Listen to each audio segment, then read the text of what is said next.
but we've not had one.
All right, thank you very much, John. We're back from our closed session convening.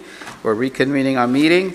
We'll go into our Pledge of Allegiance and a moment of silence with our student representative to the board, Abdullah Fatai. Put your right hand over your heart. Ready? Begin.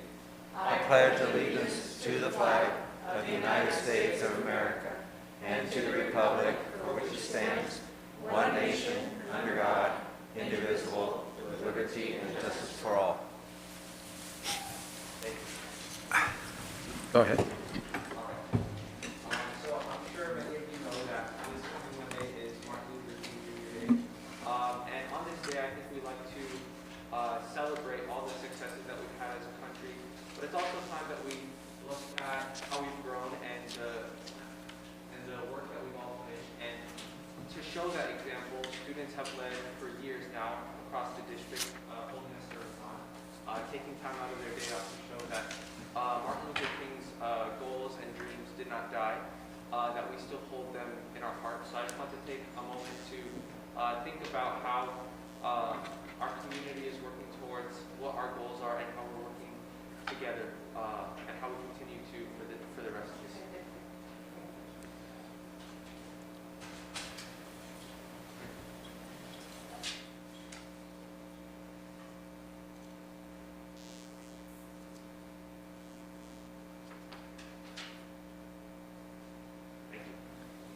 Thank you, Abdullah. All right, next we're going into closed session report. Clerk of the board will report. Thank you, Mr. President. 4.1, no reportable action taken regarding public employee performance evaluation, superintendent. 4.2, no reportable action taken regarding negotiations. 4.3, no reportable action taken regarding personnel. 4.4, the Board of Trustees, by a vote of 4-1 with Mrs. Piercy dissenting, voted to suspend without pay for 15 days and to involuntarily, laterally transfer work location of employee HR 2021-22-06. 4.5, the Board of Trustees unanimously voted to accept the agreement with employee HR 2021-22-07. 4.6, the Board of Trustees unanimously voted to accept the agreement with employee HR 2021-22-08. That's it. All right, thank you, Mr. O'Neill. All right, and then I know I don't have a good view of who is in the audience in the back room, but I know that I saw Grant Schuster, our ASTA president, who was here. And then I'm not sure if Adrian Prieto is here, but I also see Sharon Yeager, our CSEA president, and Jennifer Hippolito, the acting president of CSEA. And I don't think I see anybody else here. And then we also want to recognize Dr. Beverly Young, the director of Carlson Family Foundation, which moves me to 6.1, which is...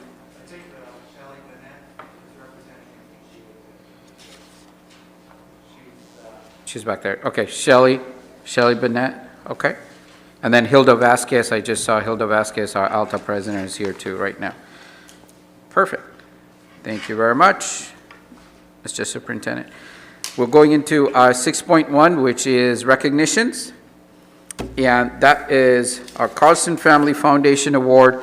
I'm assuming we will go ahead and, I don't need to go up there, do I, John? Can I do it from here and then come for a picture? Yep. All right, so then we have Beverly Young, Executive Director, will present a check to Julianne. So the Board of Trustees and Carlson Family Foundation would like to honor Julianne Real, Anaheim High School teacher, for being selected as one of 5 2021 Outstanding Teachers of America. The selection of the award-winning California teacher was based on nominations by former students who are currently attending or have graduated from four-year colleges and universities, and who believe their former teacher had a significant, positive, and lasting impact on their lives, both personally as well as academically. Honorees received a cash award, which included a $5,000 grant to be distributed to the honoree school site. So thank you very much to the Carlson Family Foundation. I would invite Dr. Beverly Young to come up front, and also Julianne. Well, let's come on down.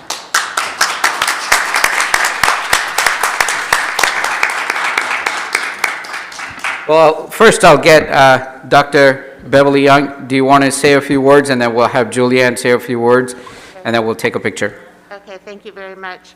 I just want to say you all should be very proud that you have Julianne Real in your school district. She's worked at Anaheim High School for 18 years, counting her student teaching years. She was a student teacher with you and then went on to be a teacher. She's the e-learning coordinator and the computer multimedia technology teacher. Is that close? Computer science. Computer science.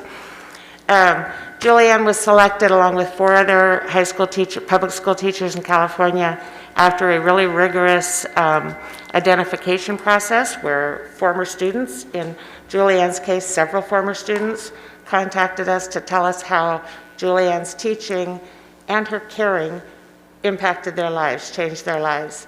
The specific teacher, or the specific student that nominated Julianne that spoke at our banquet in November is now a 4th-year math teacher out in Lake Elsinore.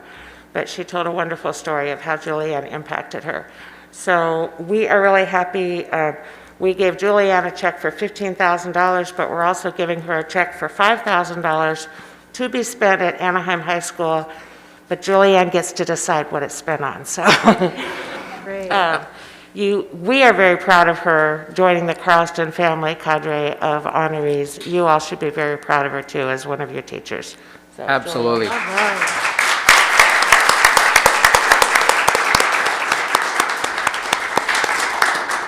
I just want to say thank you. This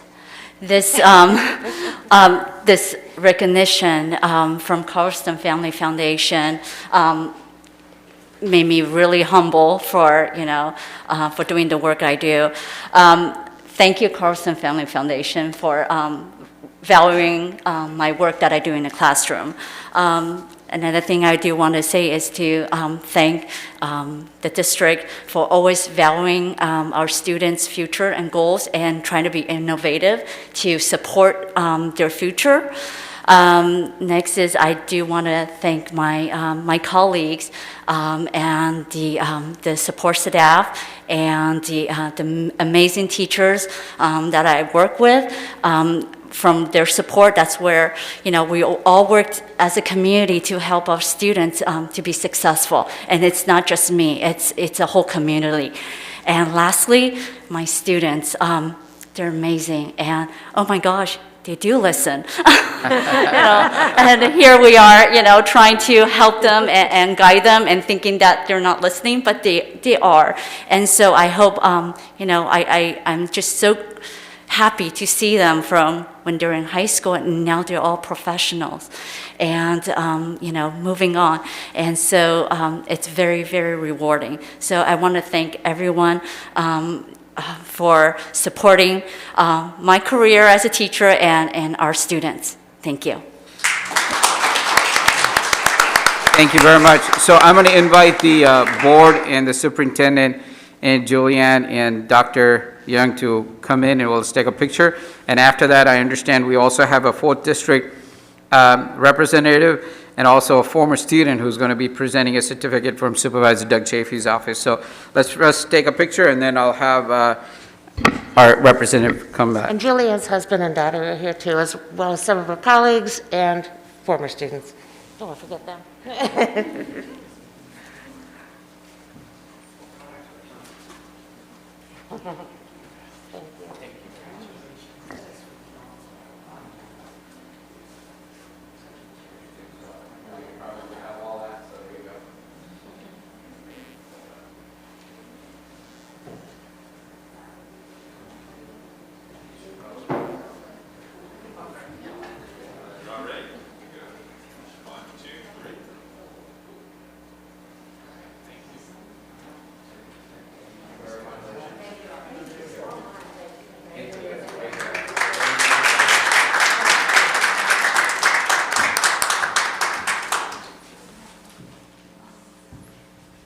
All right, we also have Jessica Guerrero, who is the 4th District Policy Advisor for Supervisor Doug Chafee, and also a former student who happened to have nominated her former teacher. Yes. So go ahead, Jessica. Good evening, Board of Trustees, Superintendent, District staff, Ms. Reel, and everyone watching. My name is Jessica Guerrero. I'm a Policy Advisor and Field Representative for the Office of Chairman Doug Chafee, but most importantly, I'm a former student of Ms. Reel. And I just wanted to share a little bit.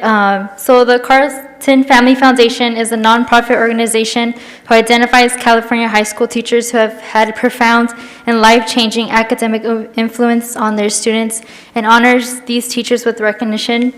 Ms. Reel is definitely one of those profound teachers that has made life-changing influences on her students, and that is why myself and 4 other students, including Salali, Jocelyn, Arturo, and Melissa, nominated her for this award.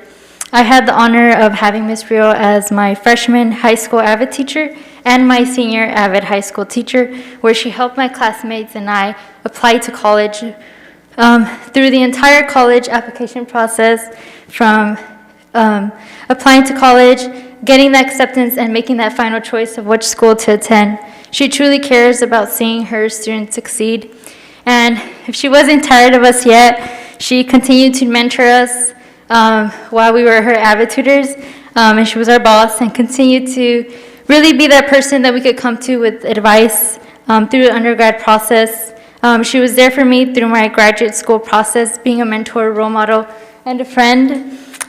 She knows what it means to be a first-generation college student and ensured that her students were not alone in that process of making college decisions. And I'm very honored to have been a student of hers, and thank the Carlson Family Foundation for selecting her to be a recipient. And part of my day job, I get to recognize community leaders, business owners, but this might be my favorite certificate I've ever presented. So Ms. Reel, on behalf of my boss, the chairman of the Orange County Board of Supervisors, here's a certificate of recognition.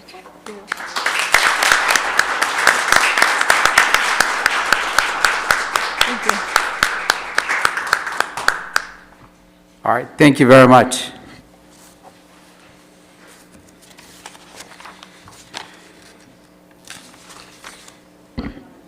All right, well, our second recognition is to honor our outgoing board president.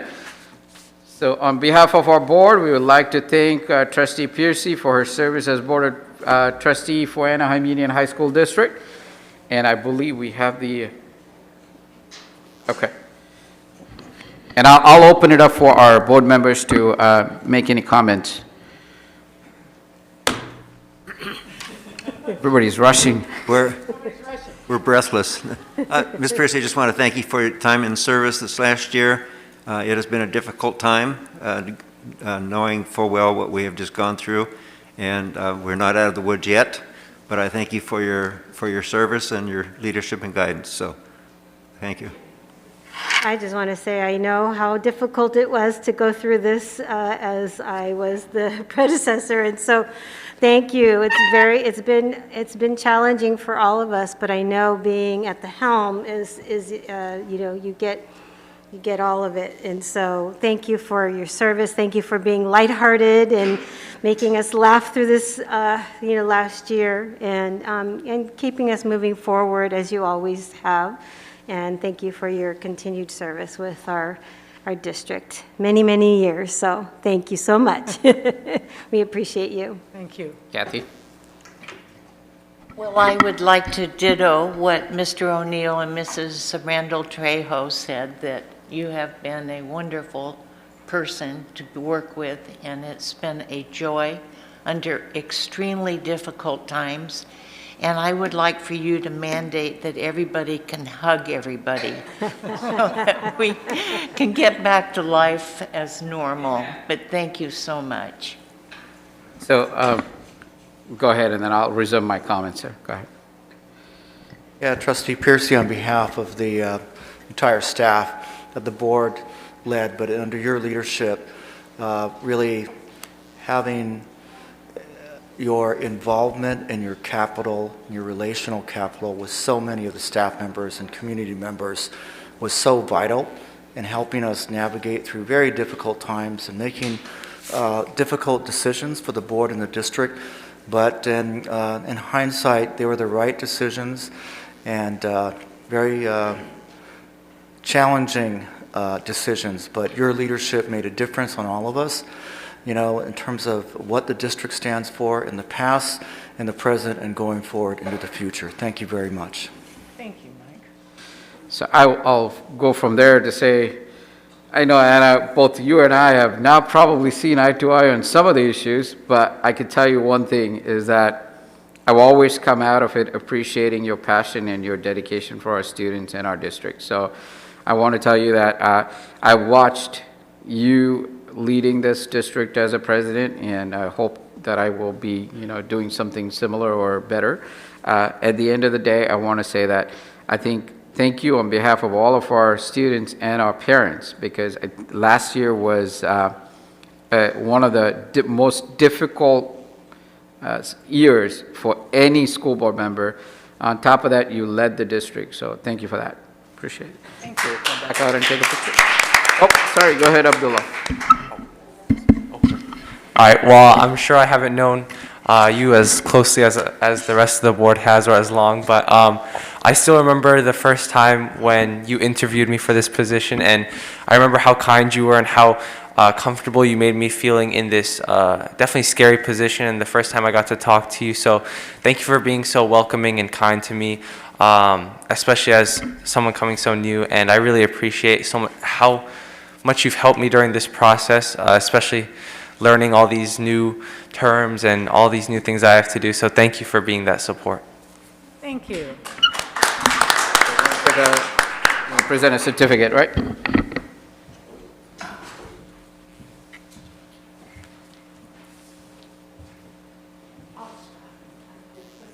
Passing the gavel. It was fun. It was a busy year.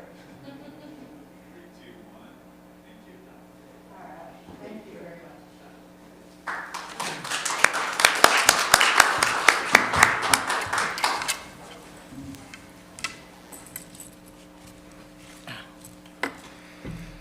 All right, so we now go into our reports and our student representative report. Abdullah, you're next.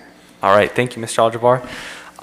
So I'm not gonna lie, it's the start of the year, so I don't have too much to report on, but a little bit's been going on. So at Anaheim High School, their link crew decorated some Christmas ornaments with students from our special education classes to make students feel more included with the new year. And all across the district, as I'm sure you all know of, there were lots of COVID at-home test kits passed out to students. These were 15-minute tests, and all students were able to receive them. And if they weren't, they can receive more in the future. Working with the Cypress Police, students at Cypress are working to do an active shooter drill sometime in the end of January or beginning of February to kind of prepare. And in, what school is this? This is all schools. They got to present to elementary schools and middle schoolers at kind of a showcase, and all the ambassadors were there, so we were really excited to see all those young kids. There's an international show at Loera and one coming up at Western as well from January 24th to the 28th. And at Oxford Academy, they just had their Homecoming Spirit Week. We do things a little bit differently there because we don't have a football team, so we use our basketball team.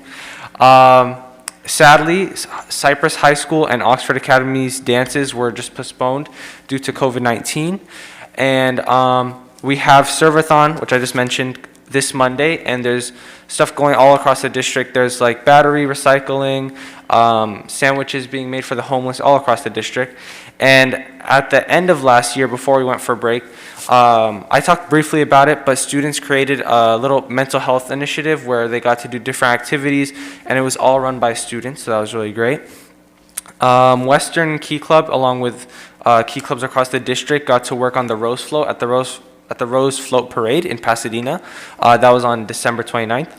And lastly, there were 2 more summits at Kennedy and Magnolia, and they went really well despite COVID-19 issues, but we got to have some people at school and kind of do a district-wide summit, so that was really great to see. That's it. Thank you. All right, thank you for Very your good. comprehensive report, Abdullah. Appreciate it, thank Now, you. I have a question. Abdullah, is there a list of all the different activities at the different schools that's been posted so people would know? Yeah, I mean, not really a list, but all the ambassadors give me what happens. I just kind of narrow it down to the big key ones, but I could definitely like send out a list to anyone. Are you talking about the Servathon itself? Yeah. Oh, Servathon. Oh, I I thought you think we can probably ask their superintendent to give us a list of activities that are going on throughout the district, so that way if board members want to attend, they could Right, actually well, that go. was what I was wondering, if there Oh, yeah. was already one made. I think each Oh, school. there is? Yeah. Okay, thank you, Hilda. Not just for Western, for everywhere, No, okay. for all all right. of them. Okay, all right. Yeah. Okay, perfect, well, thank you. Thank I you. appreciate that. I know I'm going to be at, I believe, Sycamore, so there are a couple of events going on there, so. All right, perfect, thank you. So I'm glad to see the next item, which is we asked it at the last board meeting, basically to have this item for student speakers. And I am not seeing any student speakers that was presented to me. I'm assuming in the background we don't have anybody who is a student speaker, correct? All right, well, thank you very much. And thank you, Carl, for actually putting this on the agenda and making sure that we recognize that as student speakers. All right, 7.3, reports of association, and I'm going to call first our ASTA president, Grant Schuster.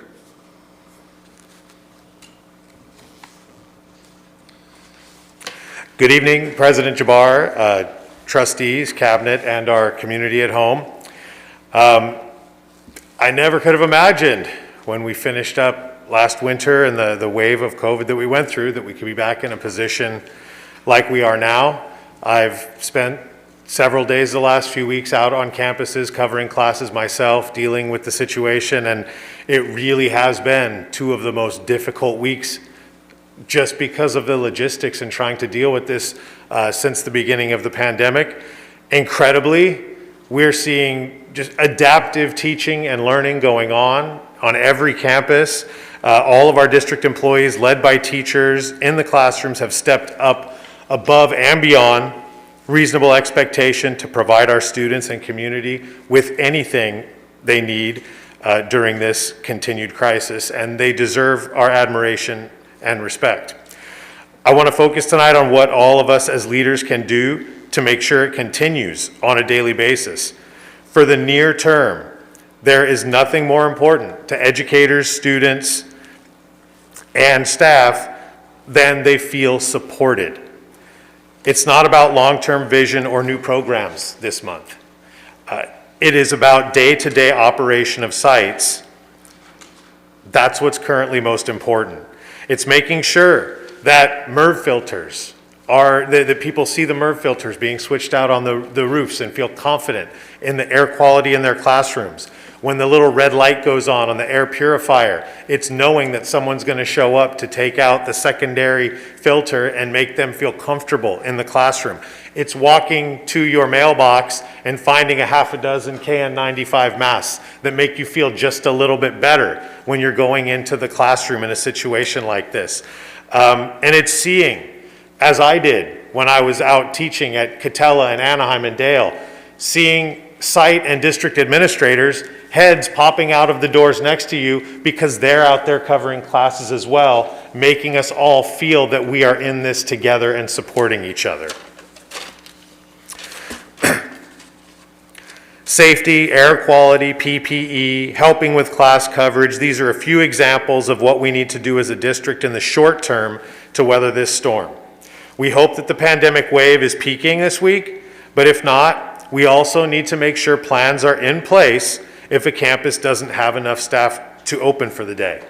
Knowing that and understanding a plan is in place brings confidence to people, and they understand that the struggle won't last forever and won't get any worse.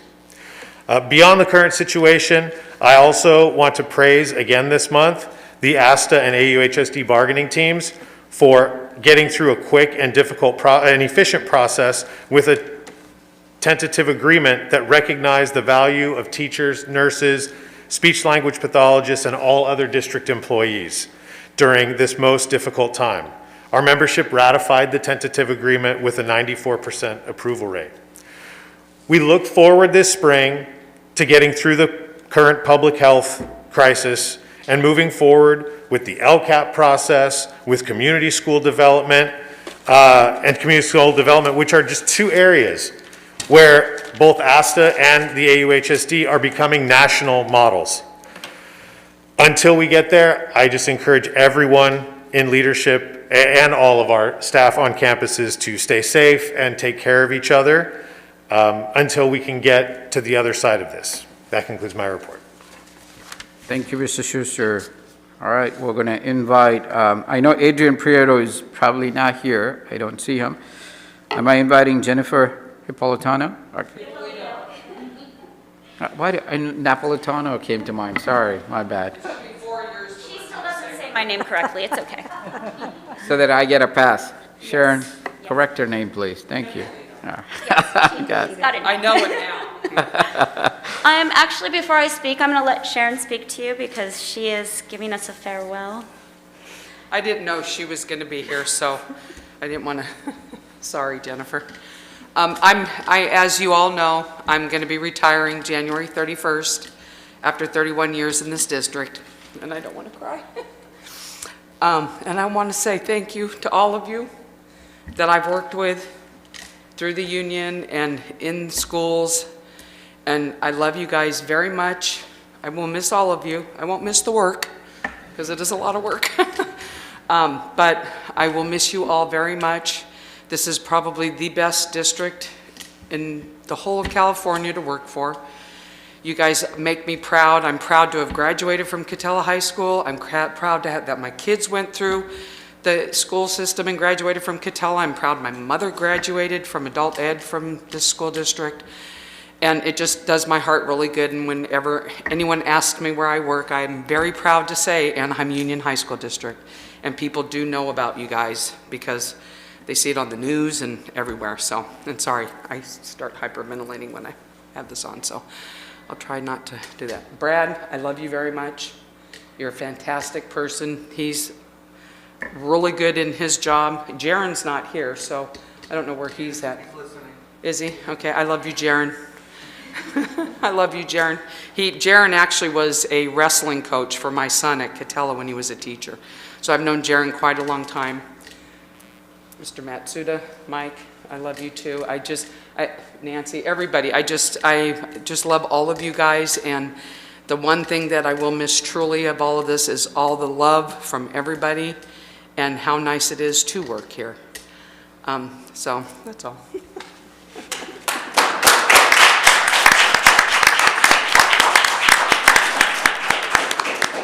Now I'll let Jennifer Hippolito. It took me probably 10 years to remember to say her name, and even sometimes I still now slip up. Okay, good evening. My name is Jennifer Hippolito. I am currently the acting president for the Anaheim High CSEA chapter number 74. Before I begin, I would like to acknowledge my predecessors, Jackie Brock and Sharon Yeager. Their many years of dedication, continued support, and efforts have ensured that our members meet the needs of the district. I am also here to present the Anaheim High CSEA Chapter Number 74 initial contract reopener proposal as we go into negotiations for the 2021-22 school year. They have already been submitted, the board has them. Some of the articles include health and welfare, working hours, wages and items related to wages, vacations, and association rights that we'll be negotiating with the district. Finally, as we are dealing with the adverse effects from the COVID pandemic, I would like to remind the board that many of our employees continue to remain vigilant in providing service to the students and parents of our community. As many of our employees, students, and parents are being inundated with illness, we thank our district for continuing with the most current and stringent safety protocols. Thank you. Thank you, Jennifer. Good job, Jennifer. Hippolito. Very good. Got it. She's going to be a fantastic CSEA president. She makes me very proud. Good, good. Sharon, we'll see you at your retirement party, but I wanted to officially thank you. You've been great for the district, and thank you. Since I've known you, you always put the interest of our students and the district first. So thank you very much. And give our love to Jackie. I will. Thank you. You guys just need to pray for her very much. We will. Absolutely. Thank you. All right, and then I'm going to invite Hilda Vasquez.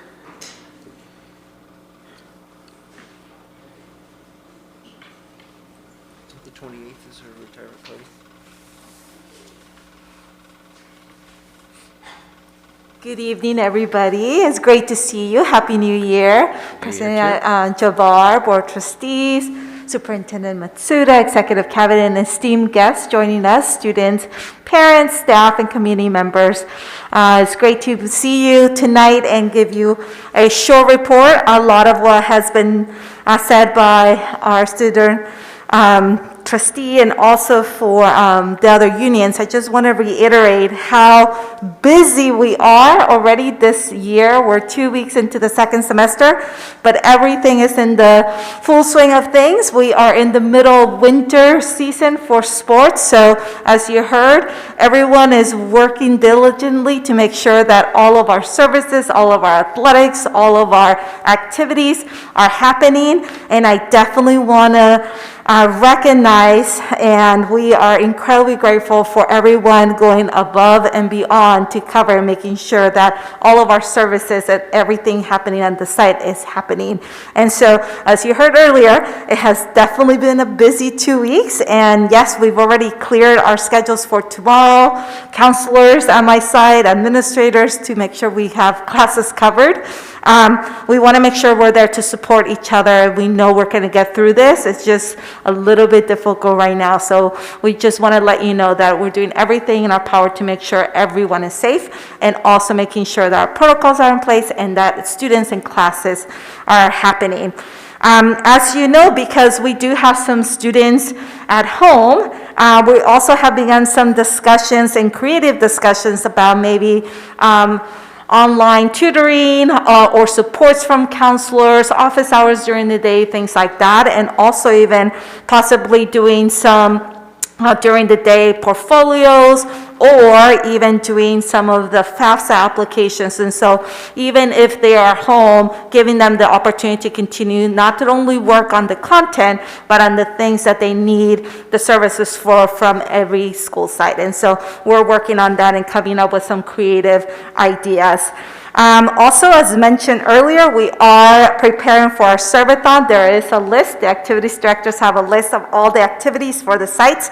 And as you know, it's a really wonderful event for our students to give back. Some sites have moved the serve-a-thon day because of the staff to Saturday, which is great. It's an opportunity also for students to come. And so we do have ongoing activities on some sites Monday, some other activities on Saturday paired up with Saturday Academy. We also have been passing out the testing kits at the school sites at the comprehensive high schools. We did that on Sunday this past week, so I want to thank the district staff, all the people that worked on Sunday to provide those kits for our communities and our students.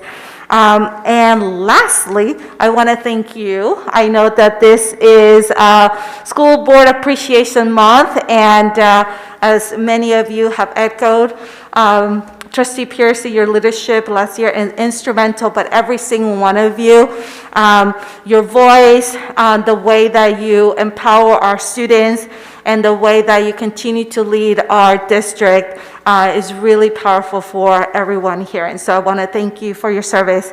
And that is all for my report. Have a great evening. Thank you. All right, our next item is our PTSA report, and I don't see anybody from PTSA here. Nobody, right? Okay, we'll move on to our presentations. Oh, my bad, APGA. I was going to say, we had somebody else here? I know, I see, yeah. Somebody new. Good evening. Thank you for having us. I'm Michelle Bennett. I'm representing APGA tonight. I'm also representing Kennedy for a story, a student story. And I'm Jamie Nguyen. I am the lead counselor at Walker Junior High, and I am here to share a story about Walker students. Thank you. So I'm going to actually talk about a student I had in 1999 when I started at South. And the reason is because this student actually has been a driving force for me all these years, even after I've been transferred to Kennedy, and with any student I've worked with in the district. And so in 1999, after Columbine, a principal had referred a student to me because of staff and teachers being very concerned about his behavior. And when I started working with him, he just did not talk at all. He did not express himself at all or anything. Continued to work with him, and he liked to draw. So I just let him come into my office and let him do artwork.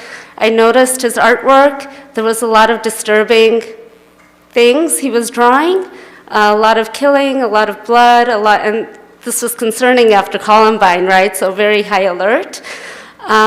He still never spoke, and it took a few months, and we made it talking points, and he finally started expressing himself. And I know this seems like a very extreme story, but I have a point to it. He started expressing all the disturbing things of why he was expressing this. His mom was a prostitute. His older brothers were beating him with a baseball bat. His uncles were abusing him. So this brought us as a school team together to how to help this student. And, you know, we got law enforcement together, we got child protective services, and it really took a team to help the student. And we did. And a few years later, I got transferred to Kennedy, and I got a phone call from a group home, and a caseworker told me that this particular student wanted to thank me and South Junior High for helping him save his life. And so I know this seems extreme, but it is really a driving force for me because they're impossible cases. The student would not talk at all, and it's still a little bit emotional for me. So, bigger picture, I feel very blessed to be a counselor in this district because we're able to have the position and all the skills to collaborate with so many people. We collaborate with district, we collaborate with administration, teachers, social workers, school psychologists, law enforcement, outside agencies, like so many people, but that's our job, and we're able to do this, and we're able to help students academically, social emotionally, and just being able to survive. So that's my story. So, yeah. Yeah. So thank you. Thank you to the board for supporting counselors. Thank you for the district personnel to supporting counselors. Thank you, Aisha. So I'll kind of piggyback on her story. I think collaboration is a big thing that counselors work. And we all know it takes a village to take care of a student, to raise a child, and I think we're part of that village. We're kind of the coordinator of the village in a sense. So my story comes from a couple of years ago as well. Right shortly after school started, a student showed up to enroll in 7th grade. He came with his grandmother, who was also his foster mom at the time. He had been removed from his home from his mom for safety issues. Come to find out, when I was sitting down to register him and kind of get his background story, his mom had not had him in school for several years because she was homeschooling him at home, which didn't really sound like he was getting much of an education.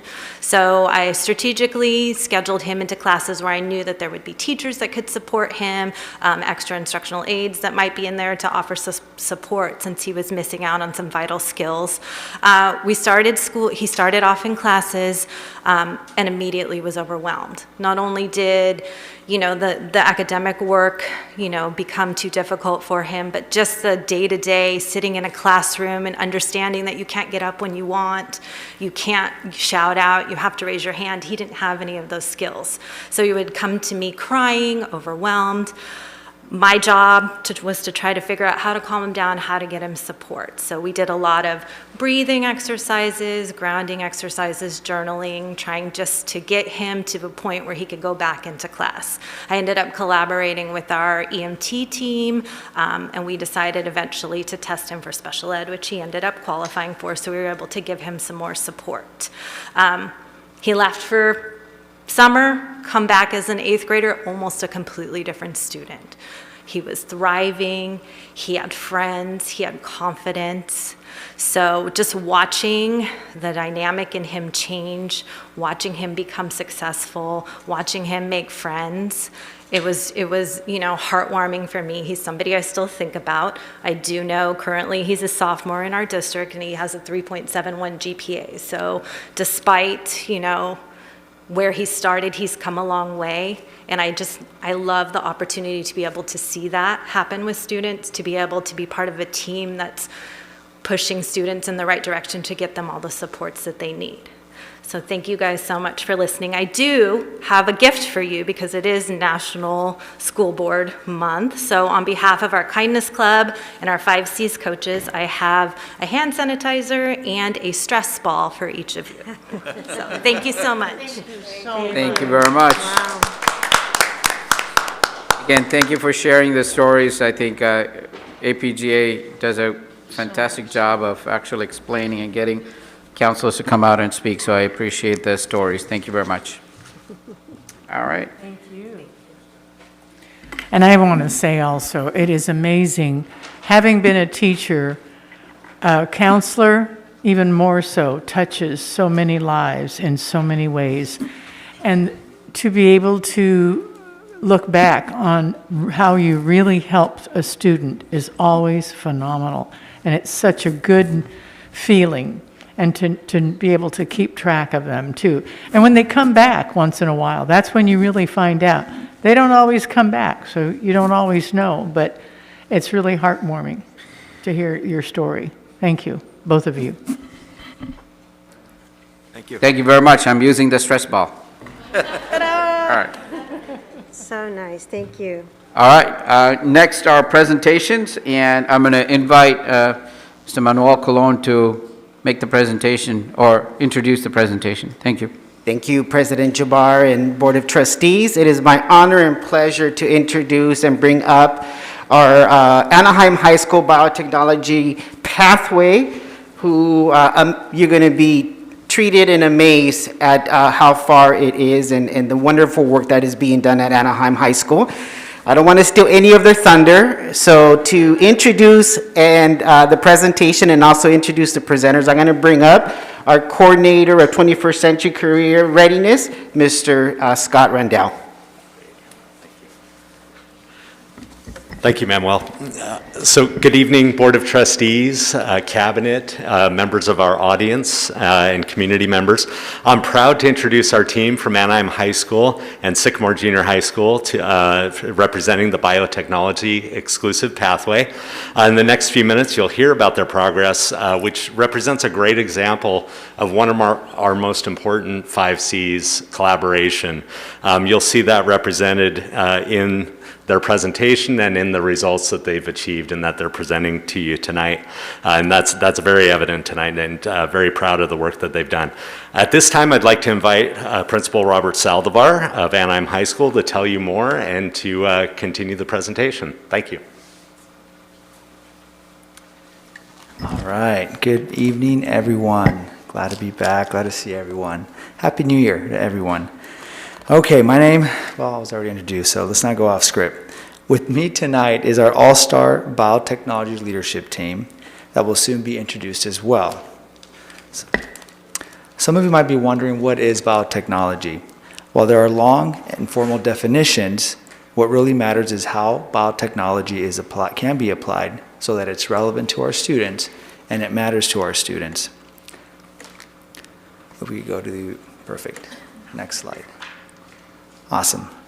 Here at Anaheim High School, we have endeavored to build a biotechnology pathway that will generate a high caliber workforce, versatile and skilled to work in the countless areas of biotechnology world.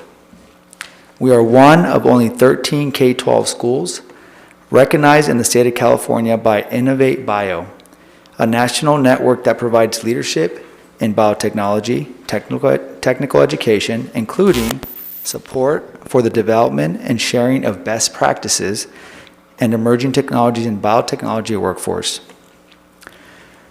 2 of these schools are located here in our district. I want to take this moment to acknowledge and thank our Board of Trustees and our district for having the vision and surrounding us with more than enough support to make this happen. North Orange County ROP for believing in the vision and immediately coming on board to help build this program.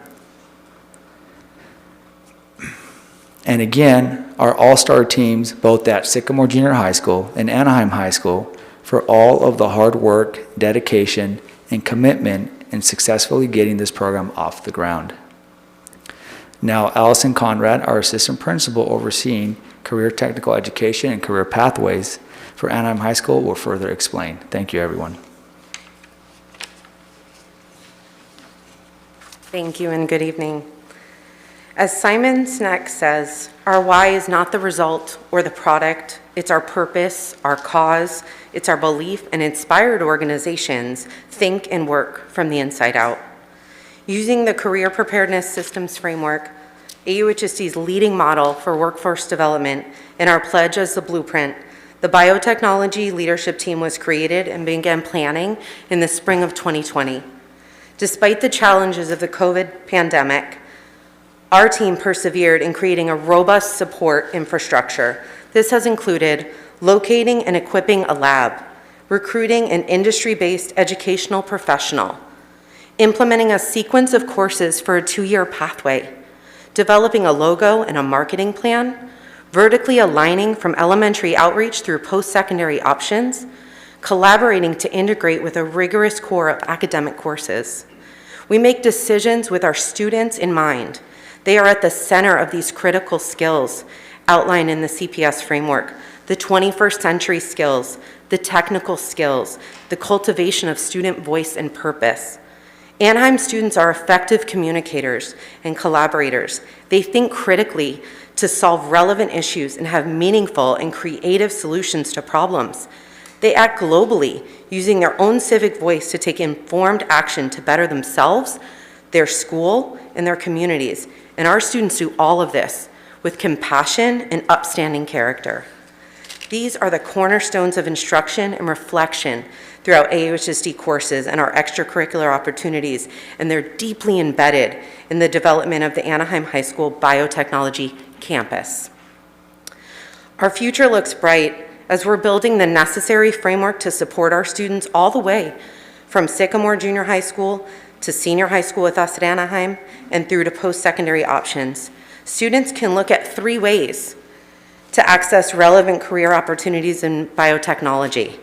There are opportunities they can access directly out of high school, or that they can undertake while concurrently enrolled at one of our community colleges, such as Fullerton College. There are also career options after they complete their associate degree and technical certifications. And finally, students can opt to complete their biotechnology-focused bachelor's degree at a traditional university or MiraCosta College. While some options are locally listed here, there are many others that are available. And now I have the honor to introduce one of our collaborative partners, Gail Kairos from North Orange County ROP.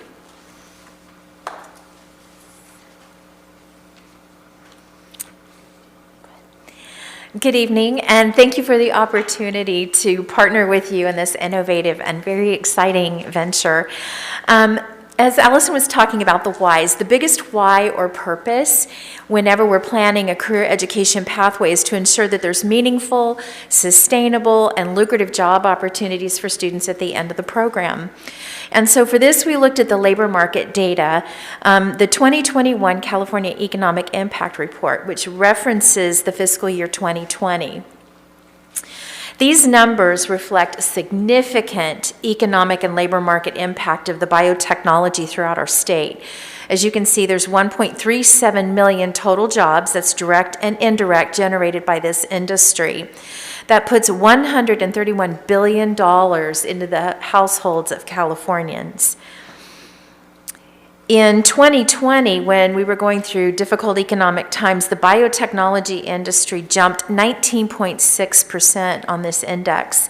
But more importantly to us, as we prepare our students, is that the public and private investments of venture capital, grants, and patents are indicators of only the beginning of the future of this particular industry and pathway.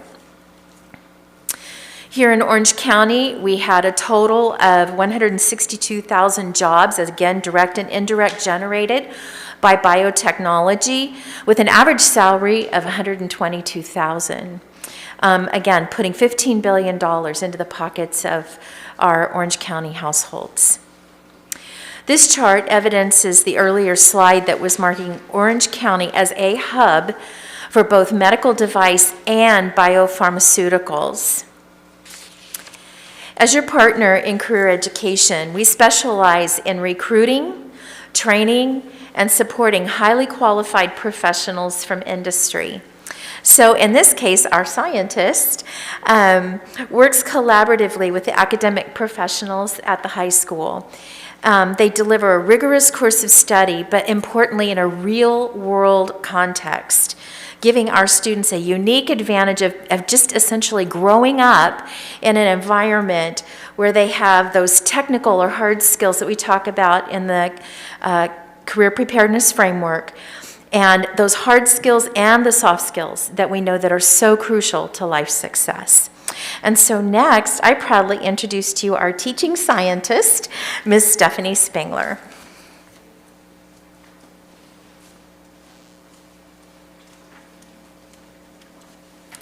Good evening. My name is Stephanie Spengler. I'm the biotechnology instructor at Anaheim High School. I'm very excited to be part of this exciting new pathway. I recently departed my laboratory position in the pharmaceutical industry this past July following the completion of my Master's of Arts in Teaching. So the continually changing environment of the pandemic serves as a constant reminder just how vital the study and application of biotechnology is at the present time and in the future. Recently, my classes have looked at various aspects of biotechnology careers, bioethics, antibiotics, vaccines, gain-of-function research, laboratory safety, and human anatomy. Students have engaged in learning the complex world of these antibiotics and vaccines by exploring their historical impact on society, as well as their tremendous advancement in the field of medicine. One of the key skills students have focused on this term is acknowledging both sides of the controversy and debate over vaccines and antibiotic resistance. Students also had multiple opportunities to explore and discuss while expressing their thoughts on how best to educate themselves when making decisions about their health and well-being. So our biotech students continue to progress in their exploration of pipetting and microscopy skills, and they have most recently completed the process of running their first gel electrophoresis. So this spring term, we're looking forward to working with bacterial cells in microscopy.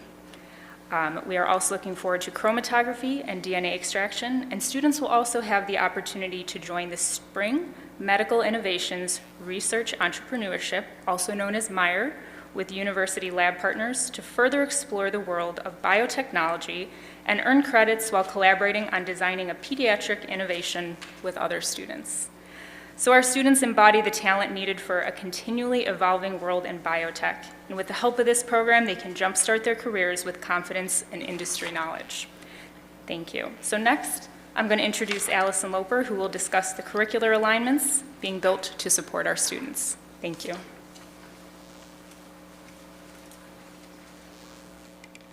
Good evening. Oh, sorry.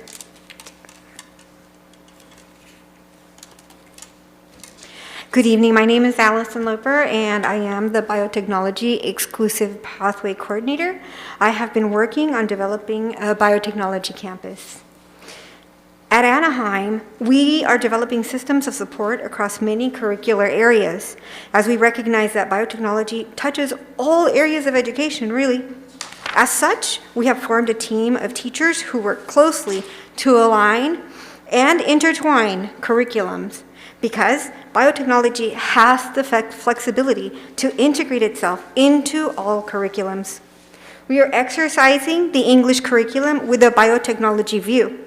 Mrs. Naranjo is teaching Innovation to Commercialization, English and Product Development, with an emphasis on biotechnology. And Mr. Flores is teaching English 9, Reading, Writing, and Research in Social Entrepreneurship, as they look for biotechnological solutions to real-world problems in our world. Mr. Duarte, a math teacher, has worked on developing a math-related data analytics class with the ultimate goal of providing students the opportunity to earn a Google Data Analytics certification. Now, Mrs. Metcalf and myself have been preparing for the 2022-23 launch of both biology and chemistry with biotechnology entwined. Finally, but not least, all of us are collaborating with Ms. Spingler to support students in the biotechnology CTE pathway. Additionally, biotechnology is also working on creating a virtual hub where teachers across the campus can access articles and relevant media materials to augment any curriculum with a biotechnology lens. This is just one more tool to enhance Anaheim High School's biotechnology campus.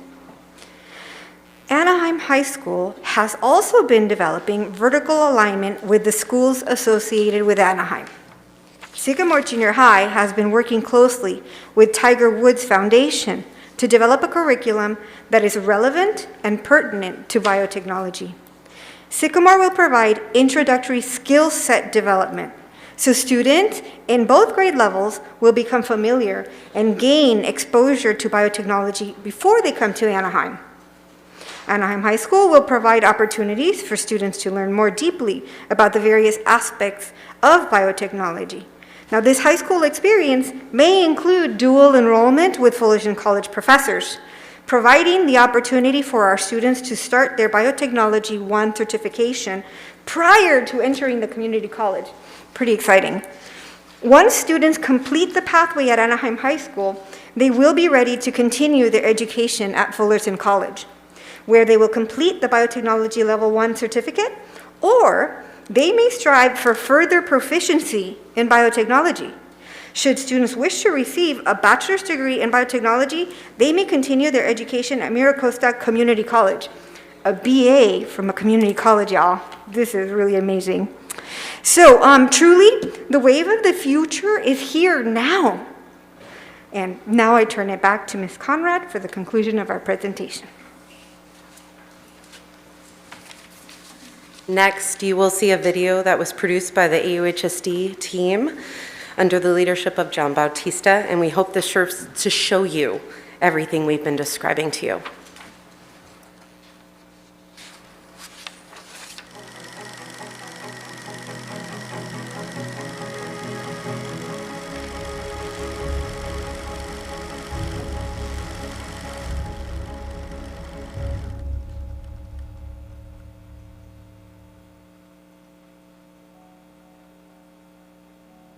So biotechnology is a very broad area that covers many aspects. Essentially, we're looking at biology in general and how we can manipulate organisms to kind of work for our own benefit. So things like hormones, vaccines, pharmaceuticals, all of that kind of plays into the big, broad area of what biotechnology is and how we can use it as a society.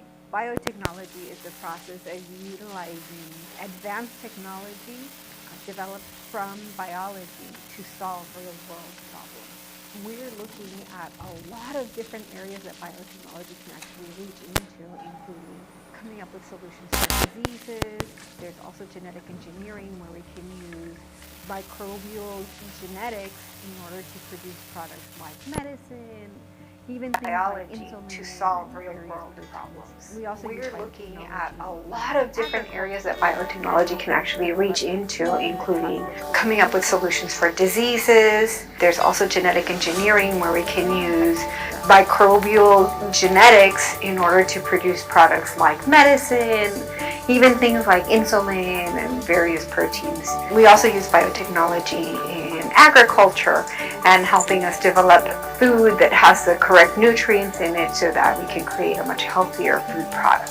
So at Anaheim High School here, our Biotech 1 and 2 will prepare students for a career in biotech. They will be getting hands-on experience using lab equipment that they would use in industry. They'll also be focusing on the 5 C's. So we'll be working with learning how to have patience while doing things like gel electrophoresis, learning how to work as a team, learning how you can explore your careers, things like bioethics and how that plays into the jobs and the market that is going to be so very big and influential in biotech. So they're getting a really hands-on feel for what it's like to work in a lab. Students will be on the cutting edge of some of the biggest jobs that are going to start showing up in industry. We're already seeing, especially with the pandemic, a tremendous pull for public health, new research in pharmaceuticals, new research in vaccines, in health. So students will really be engaged in the next cutting edge of jobs and all kinds of fields that are going to be popping up with biotechnology. I heard it was a new class here in Anaheim High School, and it caught my interest that I had the opportunity to learn a little more about medicine and technology and how it can help our everyday life. We started really looking at the vertical alignment and recognizing that if we want kids to really enjoy the truth of science, you got to start now. So we went out to a showcase and we talked to elementary school students, and it was fascinating to see how excited they got when they were able to micropipette. Students really need to be exposed and have an idea, what do I want to do when I grow up? And science is such an exciting field that they can go into, especially biotech. These are very specific jobs and different careers they can do. So to get some firsthand knowledge, it was really fun to work with colleagues. We had a lot of students from Fullerton, some techs helping us out. Students will be coming in from the variety of Anaheim City elementaries, but the junior highs that are going to be promoting and supporting the biotechnology program start with Sycamore Junior High. I got into biotechnology in the 8th grade thanks to my teacher, Ms. Cuevas. So in her class we did a lot of labs that mimicked kind of what scientists do on a daily basis in labs. And when we were doing them, I really enjoyed it, and I knew that that's kind of something that I wanted to continue doing. So I signed up for the class here at Anaheim. So in middle school, we start our career explorations, and they're going to start exploring the pathways and all the different jobs that are available in biotech. They also, in the junior high, will be learning some of the mainstay, the central dogma. If they can start learning that part in junior high, once they come into the high school level, then we can really start digging into the technical components of biotechnology. There's 4 different certificates that they can get once they've gone through the biotechnology pathway at Sycamore and Anaheim. I would totally recommend this class because it's a great way to get experience, and especially if you're interested in the medical field. If you like to do medicine, if you like to do dissections, if you like the human anatomy and stuff like that, then I would consider joining it because it's actually really fun. I would strongly encourage them to try it out, at least if they're not too sure if they like science or not. We do a lot of labs. We also learn about modern technology and how it's applied in the real world. There are also a lot of career options that they could apply for based off the experience they gain in the class. After this last semester ended, I started thinking, what are my options? What am I going to do for college? And I'm considering something in biotech. We really start preparing for that career. We start working with Fullerton College. We have a dual enrollment with them, so students can come right out of our classes very well prepared to go into Fullerton College, work in a biotech lab. They'll feel comfortable using the equipment. They will have gained a lot of great skills working in the lab and just have a really good background on everything that they can do with biotech.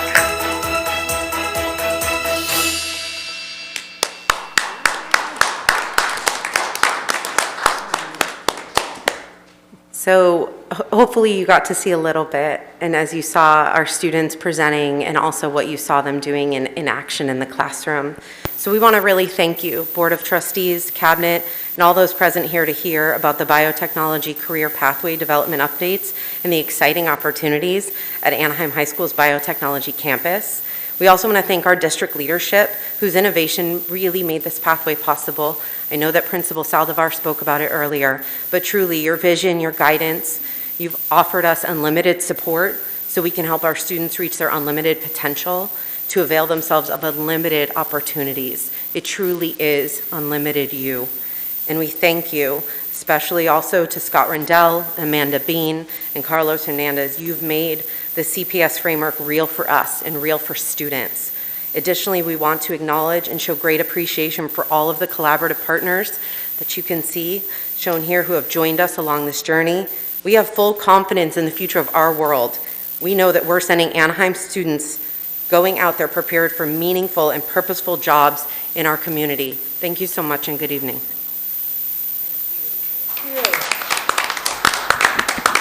All right, thank you very much for that really awesome presentation. I'll reserve my comments, but I'll start off with Mr. O'Neill. Do you have any questions or comments? That was a wonderful presentation. Really enjoyed seeing what our students are able to get their hands into now, and it's really a hands-on learning experience, sort of like Cal Poly, hands-on learning. I'm assuming, Mr. Rendell, that not only is it Anaheim, but this is sort of paralleled over to Oxford, so it's similar but different in what they're going through? Yes, the North Orange County RP, of course, they're collaborating on curriculum. There's a little bit of a different flavor at Anaheim High School, a focus on innovation and product development and pharmacology, but certainly there's definitely some parallels. We heard you. So yeah, there's definitely parallels and collaboration on the curriculum because it's North Orange County ROP that's providing the curriculum. But at Anaheim High School, a little bit of a different approach on product innovation and pharmacology. So it may evolve and look a little different than Oxford. And of course, that collaboration allows both schools to continue to improve and get better. A great opportunity we're giving our students. Thank you so much. Thank you, Ms. Trejo. My next. Yes. So, did I hear correctly some of the stats that you said, Robert, that there are only 13 of these type of pathway collaborative process schools that are in statewide? Correct, recognized by Innovate Bio, yes, 13, and 2 here in our district. Okay, so they haven't, there may be some, but they haven't been recognized in that way. Correct. And this collaborative team started in 2020? So, yes, so we're talking about that, how, we didn't point that out. The conversation started with, Mr. Mike Matsuda prior to the pandemic, and the vision that Cabinet and our district had, and with the support of our Board of Trustees. And then we hit the pandemic. And all of this happened during the pandemic and into present time, present day. So we're super excited for what the future holds when we don't have these challenges in front of us, these adversities that we're facing. Obviously, there's things that have come up that we want to continue to have conversations with Cabinet and then with your support, to sustain this momentum that we have moving forward. So I'll make sure I book an appointment with Mr. Matsuda for that conversation. But, we have some ideas. And I'm sure you guys will be in full support. But it was during the pandemic that a lot of the building blocks and the foundation was being laid. But thank you again for the support, and the vision that, Mr. Mike Matsuda and Cabinet have brought to the district, and with your support, obviously, this is what we're producing. So thank you. To your question, though, we've built capacity through our work at Magnolia High School with cybersecurity. Obviously, we've built capacity at Kennedy High School with artificial intelligence and with the iLab. We are forging ahead in these types of partnerships. We could not do it without ROP, without Fullerton and Cypress College, without UC Irvine, and of course all of our business and AIM partners as well. Wow, this is certainly a tremendous demonstration of the unlimited you.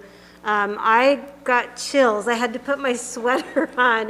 This is just an amazing, amazing feat that you all had accomplished, and I know how much this means to you, Robert, and everybody. Thank you for your collaboration and all your efforts, and this is an amazing, amazing future for our students, an opportunity for them. So thank you. I wish I went back to high school and could participate in this. Just think, wow. How to get the word out to the public of what we just saw. Yep, yep. That's amazing.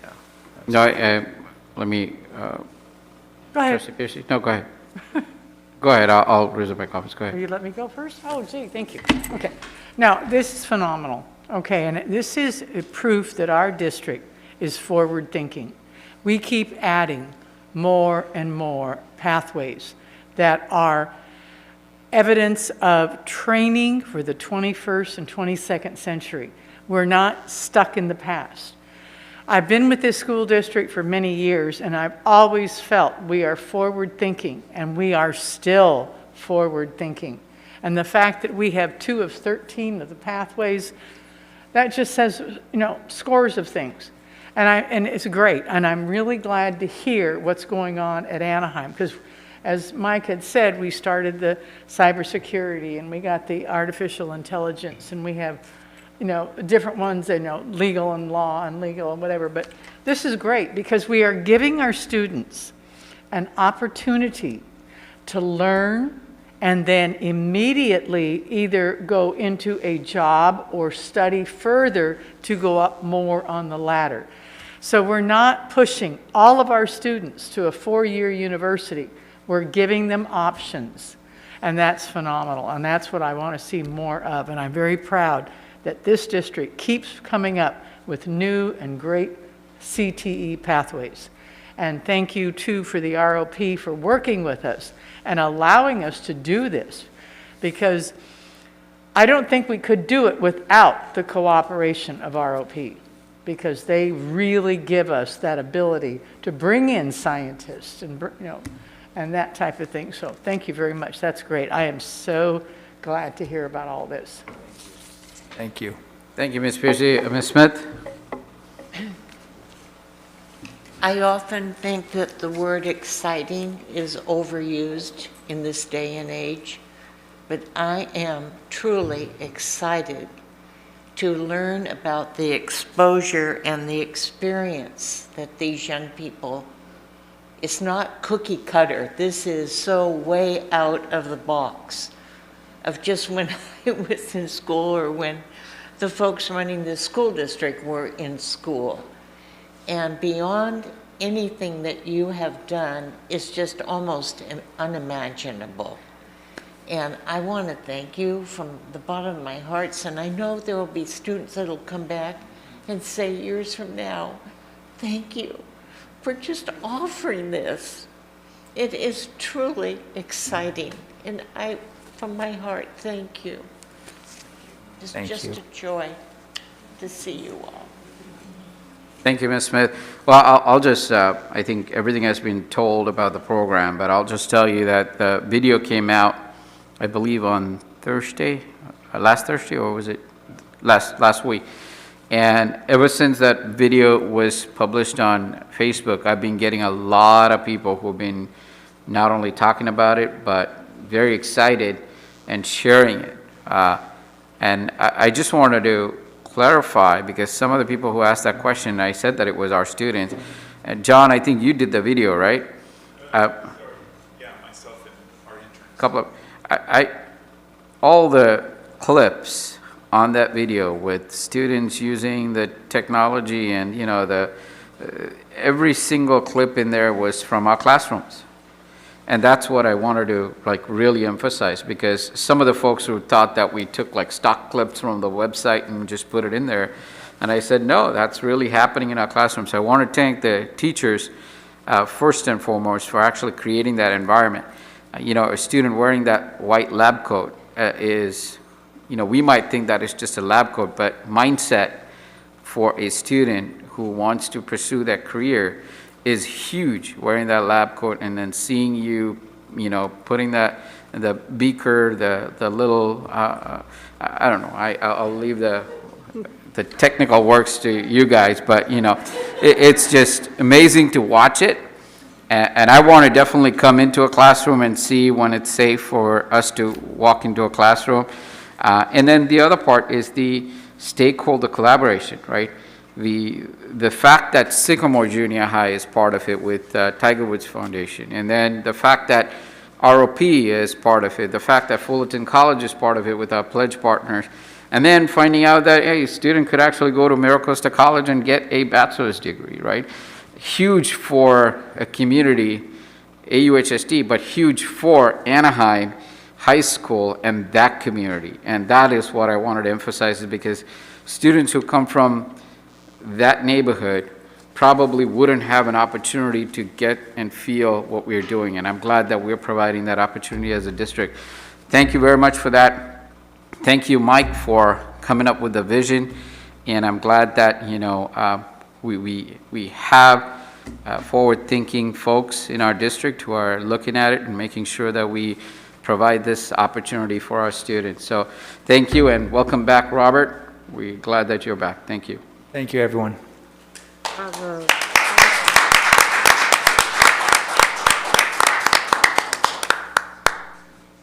All right, so next we have on our agenda is 8.2. That's the public hearing on our trustee area maps, and that's going to be Carl making the presentation or introducing the presentation. Yes, if you'd like to open the public hearing, we can go ahead and do that. All right, I open the public hearing.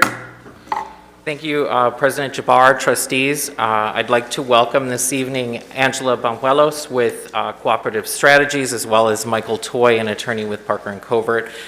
They'll be here tonight to introduce the public hearing, which of course is an opportunity for members of our community to share any input they have on the redistricting process that we're going through right now as a district.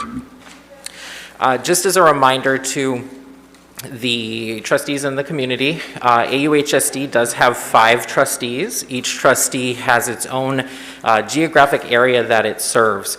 The Education Code requires us every 10 years in alignment with the federal census to make sure that our boundaries remain proportionate, so that there are proportional numbers of people within each of the boundary areas that is served by each of you as trustees.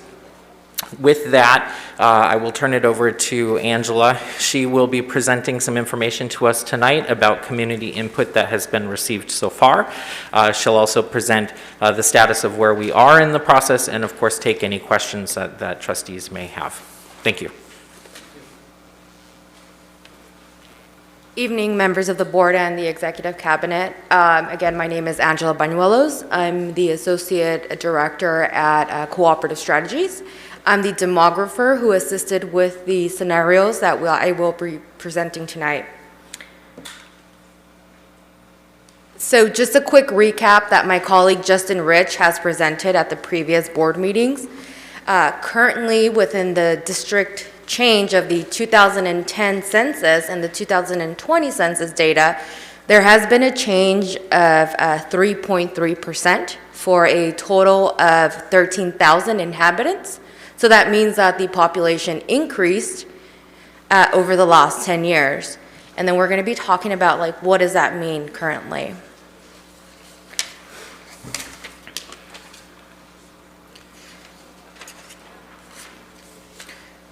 So here we provided a color graduated map that provides the density of population for the largest protected class voters, in this case the Latino Hispanic community. We provided this because this is what assists us with identifying those protected class voters and where they reside, and also assisting with the balance of population. Here you can see that the darker the area, the more dense in population, the lighter the area, the less dense. I'd like you to note the top right corner of the district boundary map, and we will discuss that further in the next few slides.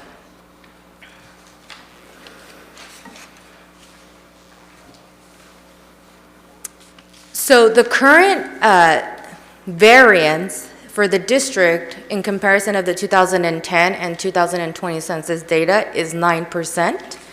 The allowable threshold allowed with this process is being below 10%.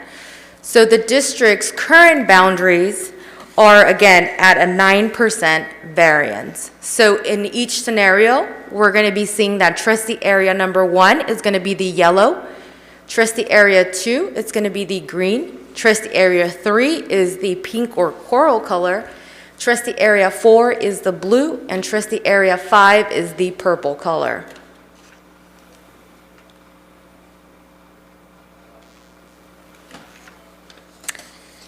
On slide 4, we have the demographic of the current scenario, which is option 1. Here again, the total population, that means that everyone who lives within the district, regardless of age, citizenship status, just everybody within the school district boundaries, is 399,455 inhabitants. So in order to get the ideal trustee area size, so what the ideal trustee area size is the number of inhabitants that we're trying to get close to for each area. So in order to get that number, we take the whole population and we divide that by 5 in this case, which is 5 trustee board members. Again, the total variance is 9%. And then so how do we calculate the variance? So we take the most populated area and we get the difference of the least populated area, and we divide that by the ideal trustee area size to give us that variance.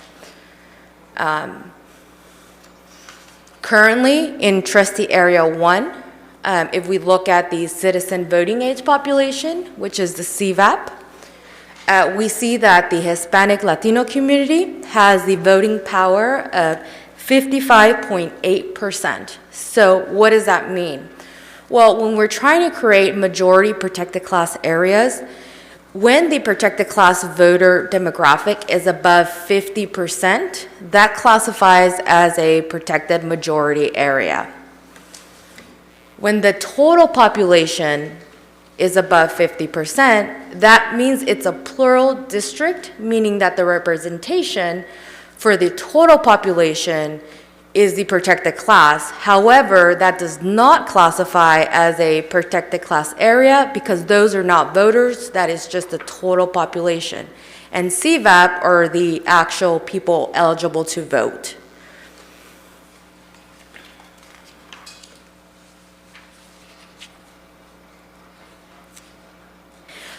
Based on earlier recommendations, we were asked to try and create a second majority protected class area for the Latino Hispanic community. Currently, I have here a snapshot of the scenario option 2. The current boundaries of the current trustee areas are outlined in purple, and the high school attendance boundaries are outlined in red, just to easily identify where those changes occurred. So in option 2, this was drawn again in consideration of balancing the population between trustee area 1 and 2. And a noteworthy detail is we were able to accomplish that second majority protected class district in trustee area 2, and based on CVAP data, there are 2 majority areas, area 1 and 2 again.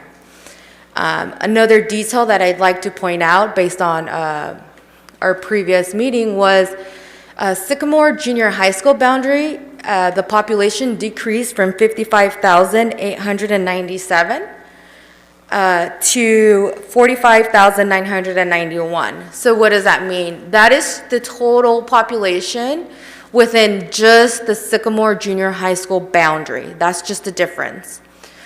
We can see that in scenario 1, currently there's 55,897 inhabitants within that area.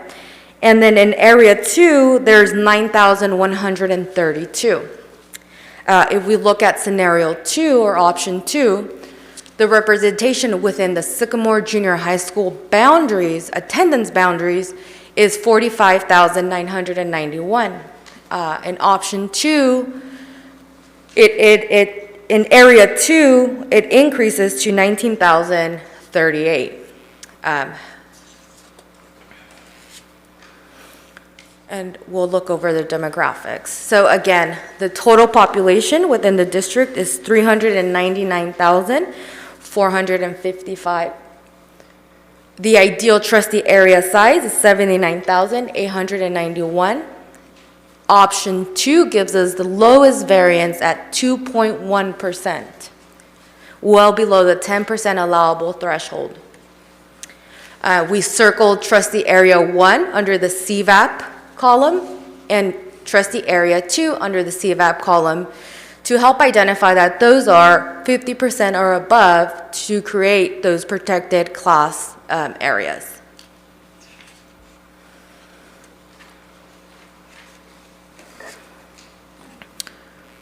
At our previous special meeting, there was a suggestion to bring Sycamore Junior High School and maintain that school within Area 1.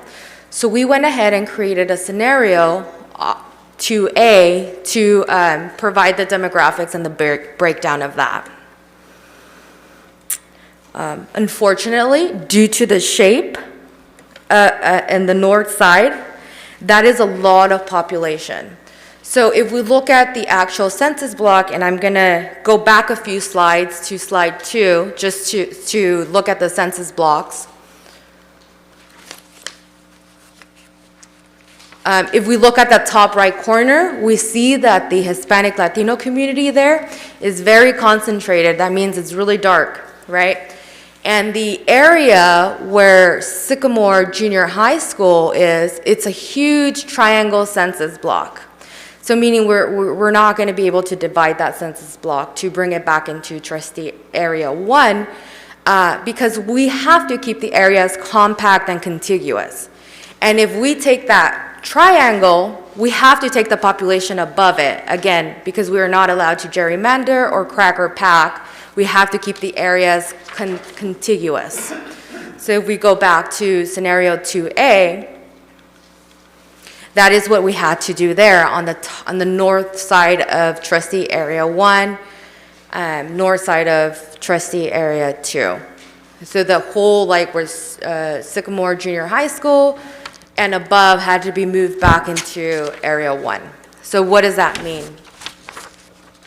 Well, scenario 2 was a consideration to keeping the Sycamore Junior High School in area 1 and balancing the population between trustee area 1 and 2. The population variance complies with the 10% legal threshold. However, unlike scenario 2, we were not able to create the second majority protected class. And that was shown on slide 2 when we talked about the population density up on the north side.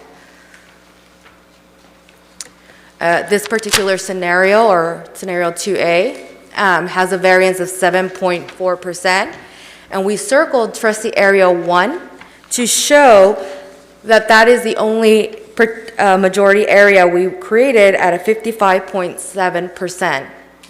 Area 2, with those changes, the CVAP is at 49.7%.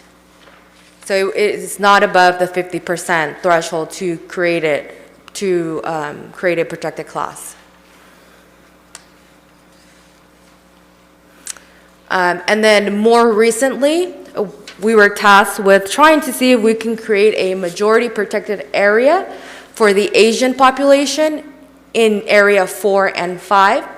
However, there are not enough voters, eligible voters in those areas to be able to create a protected class while keeping the population balanced. So that was not so we didn't bring that scenario because it just was not a valid option. And here we are in the process. Today we are at the first public hearing. And then on February 3rd, we would be anticipating to adopt the final trustee area. And with that, I'll leave that to questions. And Mr. Mike Toy is also here if anyone has any legal questions or if you have any questions for myself. Did we get any public comments? We only received 2 so far, and then it's split. Someone suggested scenario 1, and another person suggested scenario 2. We did not get any submissions for maps, so that was all we have. Okay, I'll open it up for questions. No questions. Trustee Renderio? Trustee Piercy? No, no questions, thank you. Trustee Smith? It was a very good presentation. Okay, so I have some questions. My questions are... Sure. So I suggested, I love the fact that, or I love to have a trustee area 2 as a protected majority, right? Latino majority district there.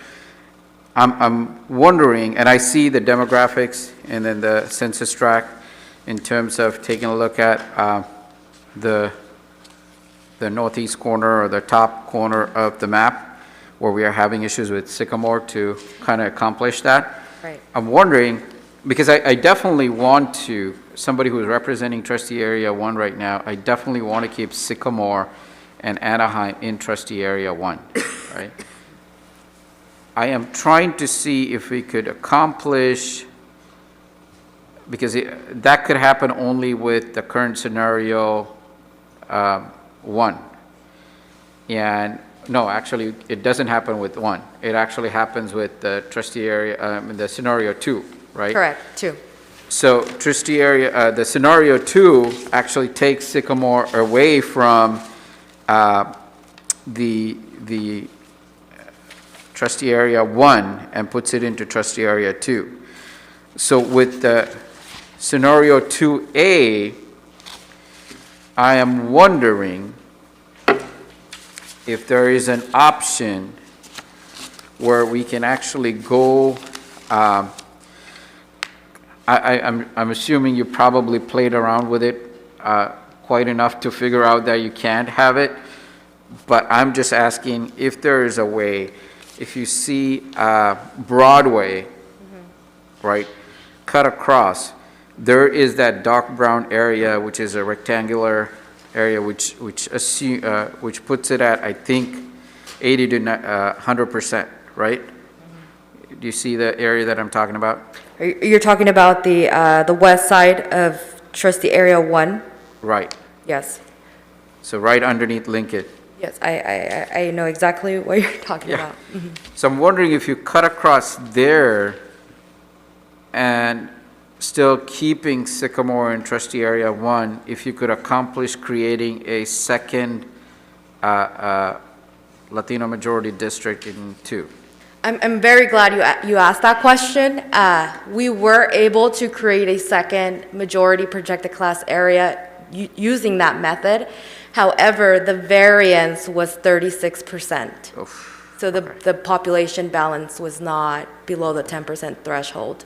And it just goes to how usually, so as a demographer, what I look at is where these protected classes reside, and if there's any special enclaves, right? You usually have like a downtown area or special areas where the majority of those populations live. However, in this case, it's just so dispersed within the 2 areas that this was the best scenario for option 2, to create that with keeping the population balance. Okay. All right, so I think we have 2 options. So we still have opportunities if the community wanted to present maps they could present it at the given dates, and then it will be presented back to us for the next public hearing in February. Yes, absolutely. And So that's the date currently, that we actually make a decision on which map to go with. yes, so currently the school district has a link under the redistricting website that allows the community either to provide their input or any option that they would like to suggest. And there's an additional link where they can upload their map in either a PDF format or a JPEG. There's 4 other formats that are allowable for that. The moment that we receive that, we'll definitely generate the scenario and make sure that we provide that in advance for council to review and provide to you for an option, if it's viable. So let me ask you,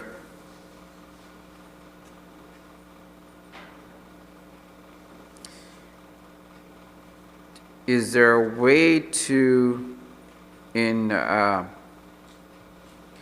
scenario 2, or 2A, I should say, right?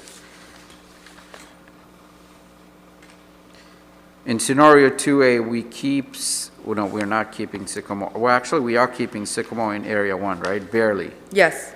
That triangle, so where the divider is between trustee area 1 and 2 and up to East La Palma Avenue, that triangle, that's just one census block. It's, that's how the census block was created for the 2020 census redistricting.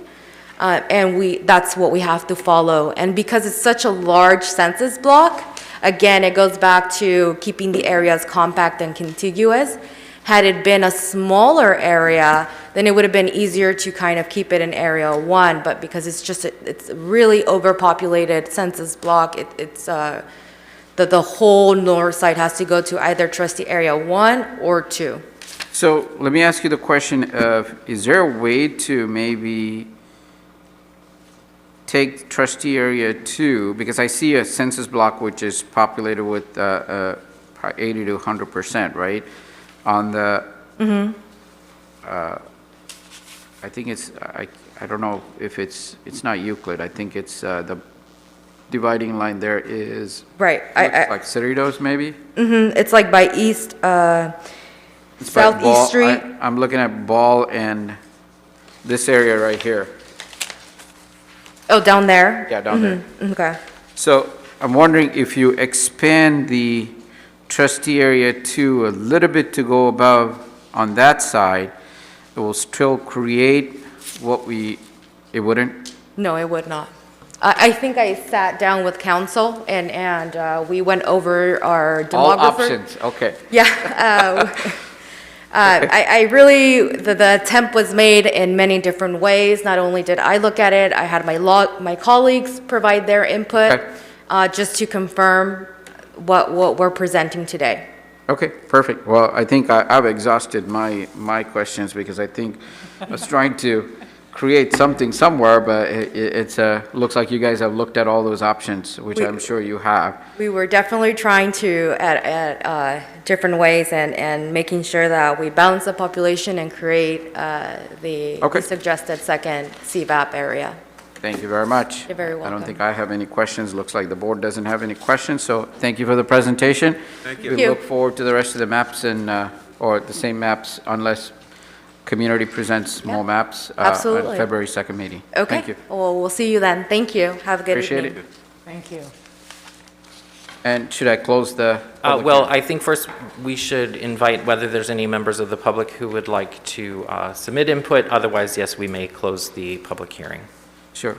Is there anybody else who would like to speak on this particular public hearing regarding maps? I don't see anybody rushing to the podium, so I could assume that nobody's there, so I close the public hearing. All right. Thank you very much, staff. And now we go to public comments. I got to read this. Public comments. Open session. Opportunities for public comments occur at the beginning of each agenda item and at this time for items not on the agenda. Persons wishing to address the Board of Trustees should complete a speaker request form This one, available on the information table at the back of the room and submitted to the executive assistant prior to the meeting. Each speaker is limited to a maximum of 5 minutes. Each topic or item is limited to a total of 20 minutes, and board members cannot immediately respond to public comments as stated on the speaker request form. Having said that, the first speaker that I have is Maza. I'm going to have you come in.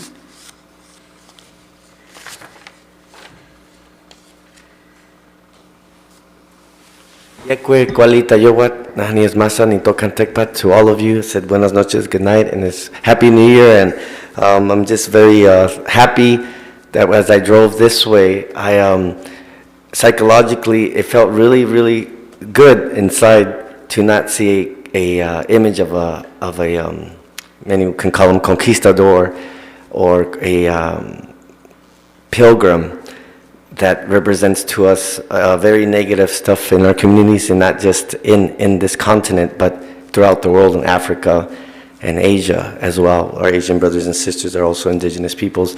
But I want to thank you for what we decided. The vote that you guys did was very powerful. I just came back from 5 different Native American reservations, just came in this today. And a lot of those reservations are on the border. There was never a border there on the U.S.-Mexico side, and they heard about this, and they're very happy in the decisions that were made last year in December, in the 4-1 vote. We still have love for you, Smith, and but we still have a lot of work to do. And adding the Native American class is very important psychologically, physically, emotionally, spiritually, as a Native person, as a Mexica. And I keep saying the word Latino and Hispanic, but we know that the word Hispanic is the conquistadors, the colonists. Latino is also Italian. Christopher Columbus was an Italian, Latino, Latin.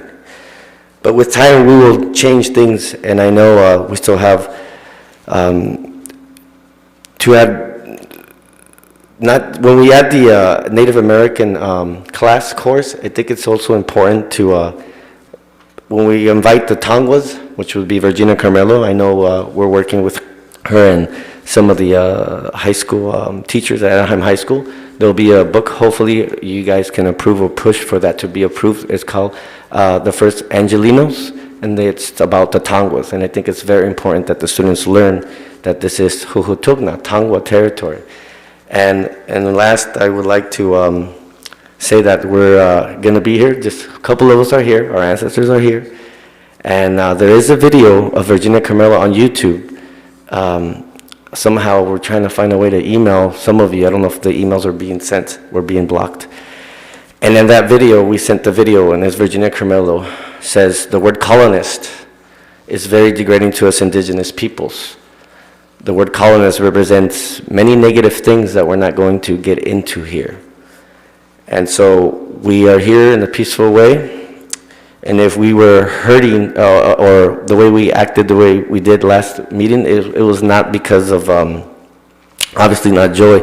We were confused, and we're still confused. Are we changing the name of the colonists, or it's just a mascot? Because we do demand we change both. And there'll be more of us coming this year, and we're going to come in a peaceful way, not in a radical way. But I thank you a lot for what you did, and I know it's hard for some of us to understand, because some of you still understand, and you were taught maybe from a European perspective, your Eurocentric way of teaching. We have our own native teachings. We think circular, family. Why is it that when our parents or grandparents, they get old, we take care of them in our native cultures, ethnic cultures, and in the non-native Anglo-Saxon colonists, they don't care about their elders? That's just an example of how big our hearts are. Wehi Yolot, grande corazón, big heart. Nicañez Huejitlali Xachilanca. We're in the continent of Turtle Island. And so the tribes are with us. The Tonguas are not federally recognized, they're only state recognized. And the reason they're not coming here is because they have fear of not being federally recognized. Thank you so much. Thank you so much. Thank you. And our next speaker is Marianne Almero.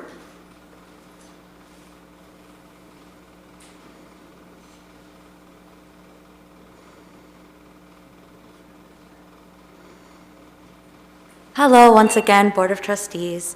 My name is Marianne. My native name is Jetotque. It means creative woman. And I come as an alumni of Sunkist, Sycamore, and Anaheim High School, and a 26-year resident of Anaheim. I come again to emphasize why it is not just the mascot that must be changed, but the name colonists as well. At the last meeting, there was a woman who spoke in concern of the mental health crisis taking place amongst the students in the district. The rise in cases of depression and suicide attempts. She specifically addressed our movement. And she stated she wished that we would use our energy to fight for something important like solving the mental health crisis instead of fighting for, quote, just a name. But I'm here to remind you of why colonist is not just a name. The name colonist is associated with the erasure and genocide of Black and brown people, period. And the context by which colonists tie into the history of Anaheim does not change that fact. Regardless of the arguments that have been brought up, regardless of the money that was invested in a brand new pool. The goal of the colonist has always been to erase, to kill, to remove indigenous people for profit. Anaheim's colonists are not exempt from this. And so, knowing this association, the word colonist ties directly into the mental health crisis that we see in our children today. I work in the mental health field as a counselor who works with our youth, and the trauma that comes from the erasure of our identity and history, the lack of acknowledgement for our loss and our pain, the continued dismissal of the needs of Black and brown communities. All of these things are inherited and experienced by our children, and it is why our children don't feel seen, don't feel heard, don't feel important, and don't want to live. The name colonist is automatically glorified when tied to an educational institution, and with it comes the glorification of our genocide. That's not what Anaheim High School has ever stood for, has it? I'm genuinely asking, because if this is what you stand for, if this is what you want to represent, if this is how you want our children to feel, as if they're insignificant, then by all means keep the name. But if you care about the well-being of our children, and the children that you serve specifically, you would please reconsider this. You did it for Savannah. It's time you did it for Anaheim High School as well. And until it's done, I will be here, and we will be here. And I thank you for your time. Thank you. And our final speaker for the night is Maritza Bermudez.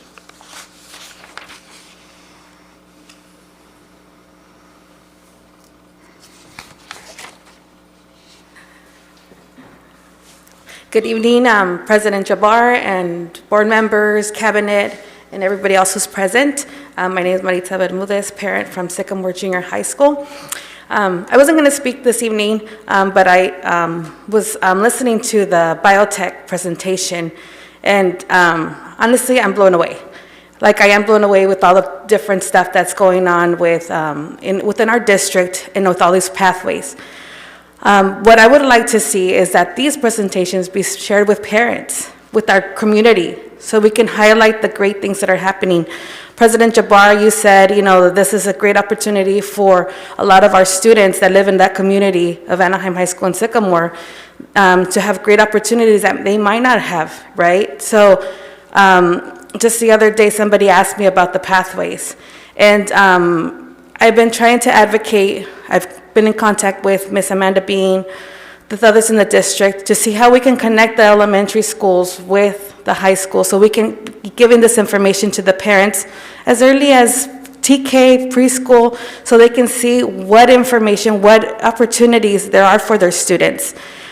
I'm just thinking, I have, my 4 kids still, and I'm just looking at all the pathways, all the information, all the partners, because I do sit on the Anaheim Collaborative. And I like to mention I'm the only parent on the Anaheim Collaborative. So I get to know all this information, and I'm always so excited, and I try to share to the best of my capabilities. But the district should be doing that. They should be giving out more information at each school. Right now, because of COVID, it's very difficult, it's very different. I know our 6th graders from Anaheim Elementary had a field trip to, I believe it was Savannah High School, regarding the CTE pathways. But what about the parents? And, you know, I'm a big advocate for parent involvement, parent engagement, and I feel that sometimes we lag a little bit on that piece of involving our parents and educating our parents, because the feeling I get with all this information, I'm like, man, I want other parents to know, you know, even our community, what's going on, what are we doing as a district, and highlighting just everything, the amazing stuff that's happening, the opportunities. So I ask you to please, you know, how can we work? And I always say, how can we work? Because if I'm here speaking on it, it's because I want to also be part of that process, right? How do we engage our parents so they can get this information and be as excited as they can be with all the great things that are happening, and, you know, be that also that motivator for their students. You know, they're the ones that see you know, the strengths of their child and say, well, maybe my child might not go to college, right? But there's this pathway on this or that, and maybe they can benefit from that. So I just urge you that we connect more parents with these presentations, inform them. I don't think we can ever over-inform, right? We can choose to ignore a message or a call, but if we know we're persistent and we get that information out, I think we can be more successful with the support for our students. And that's all I wanted to come say, and Happy New Year to everybody, and I'm looking forward to working together for great things this coming year. And just remember that, you know, we're partners. Thank you. Thank you, Maritza. All right. We are going into items of business. And first one on the agenda, 10.1, resolution number 2021/22, HR-03, National School Counseling Week. So move. Second. I have a motion and a second, and this is a roll call vote. And I just wanted to say National Counseling Week focuses on public attention on unique contributions of professional school counselors and how students benefit as a result of what school counselors do. And you heard a couple of counselors come in and speak about their experience and the work that they do with our students. So having said that, I will take a vote. Oh, well, let me ask a question. Does anybody have any comments? I just very apropos that we had two counselors tonight being so eloquent in what they have done in students' lives, and it's not them, just those two, but it's throughout the whole district. So this is a wonderful recognition. Anybody else? I would just like to say that you never know what another person's job is and what it entails. And in schools, people just think that kids go to school and they read and write and learn math, science, and history, but they have no concept of the people that are part of the structure of these schools, what their jobs entail. And tonight, these two ladies that shared their stories was a real eye-opener for people to understand more in depth what their jobs entail. And in my opinion, they're just angels. Do we have a resolution in hand to hand out? Or no? We don't. Okay. All right, I was going to invite if you have the two councilors sitting here, but let's go ahead and take a vote. Mr. O'Neill? Aye. Ms. Randall Terrell? Aye. Ms. Piercy? Aye. Ms. Smith? Aye. And I vote aye, and we will make sure that we get a resolution to APGA. Thank you. Moving forward, Educational Services 10.2, School-Sponsored Student Organizations. Move all four. We have a motion on the floor. And Second. we have a second, and this vote, Mr. Abdullah, you get to vote as well. All in favor? Aye. And student trustee? Oh, aye, yeah. All right, motion passes unanimously. Business Services Agreement, Monahan Law Office, and So moved. I have a motion on the floor and a second. Any question? Seeing none, all in favor? Aye. Motion, any opposed? Motion passes unanimously. And 10.4, Consulting Agreement with Eric Hall and Associates. So moved. I am going to request that we actually pull this item and maybe bring this back if the board members agree with me. Do you have any objection to moving this item to bring this back? I had a few questions, and I think we'll bring this back at a future board meeting. I'll second it. Yeah, no problem. All right, perfect, thank you. I don't think, Mr. Vidal, do we need a motion and a second to do that? We don't, right? Perfect. All righty. Let's go to 10.5, consulting agreement with Terry Barnes, Walter Boygon Health, Leicester, and that's, So moved. I have a motion on the Second. floor. I have a second. Any questions? Seeing none, all in favor? Aye. Any opposed? Motion passes unanimously. 10.6, award of public opinion research services True North Research, Inc. I'll entertain a motion. So moved. Second? Second. I have a motion and a second. Any questions? Seeing none, motion passes unanimously. You didn't take Well, I to didn't- vote. Actually, I didn't ask for the vote. All in favor? Aye. Aye. Any opposed? Motion passes unanimously. All right, educational services, 10.7, revised board policy, 7704.11, music organizations, first reading. This is an information item. Do you have any questions or suggestions? Seeing none, let's go to 10.8, agreement with City of La Palma, meal gap grant funding distribution. So moved. Second. I have a motion and a second. Any questions? Just great relationship. Perfect. And thank you for those comments. And all in favor? Aye. Aye. Any opposed? Motion passes unanimously. 10.9, educational consulting agreement, Abigail Norfleet James, Servite High School. So moved. Second. We have a motion and a second. Any questions? I just would like, again, a reminder of why we have this requirement by the federal categorical. Is Manuel, or thank you. Manuel, can I? Just refresh my memory. We do receive federal funding in the form of Title I, as you know, Title II, et cetera. And because our surrounding private schools do have students in our community that fit that demographic, they then have access to that funding. Okay, thank you. Very simple. Thank you, I appreciate that. All right, thank you. And all in favor? Aye. Any opposed? Motion passes unanimously. 10.10, educational consulting agreements, Brian Hamilton and Craig Jordan. So moved. Second. We have a motion and a second. Any questions? Seeing none, all in favor? Aye. Any opposed? Motion passes unanimously. 10.11 was actually pulled. 10.12, public hearing disclosure of 2021-22 collective bargaining agreement with ASTA, and this is an information item. Is that a public hearing? Yes. Yes. I open public hearing. Anybody have any questions or any comments from the public? Seeing none, close public hearing. And we go to 10.13, adoption of 2021-22 collective bargaining agreement with ASTA, action item. So moved. Second. We have a motion and a second. Any questions or any comments? Seeing none, all in favor? Aye. Any opposed? Motion passes unanimously. Perfect. 10.14, proposed 2022-23, 2023-24, and 2024-25 student teacher calendars. So moved. Second? Motion and a second. Any questions? Yes, I have comments and questions both. Sure. Okay, I brought this up several times about the calendar. And I think at the last meeting, I brought up the fact that we are in this nation of ours looking at climate change. Well, climate change all over the world.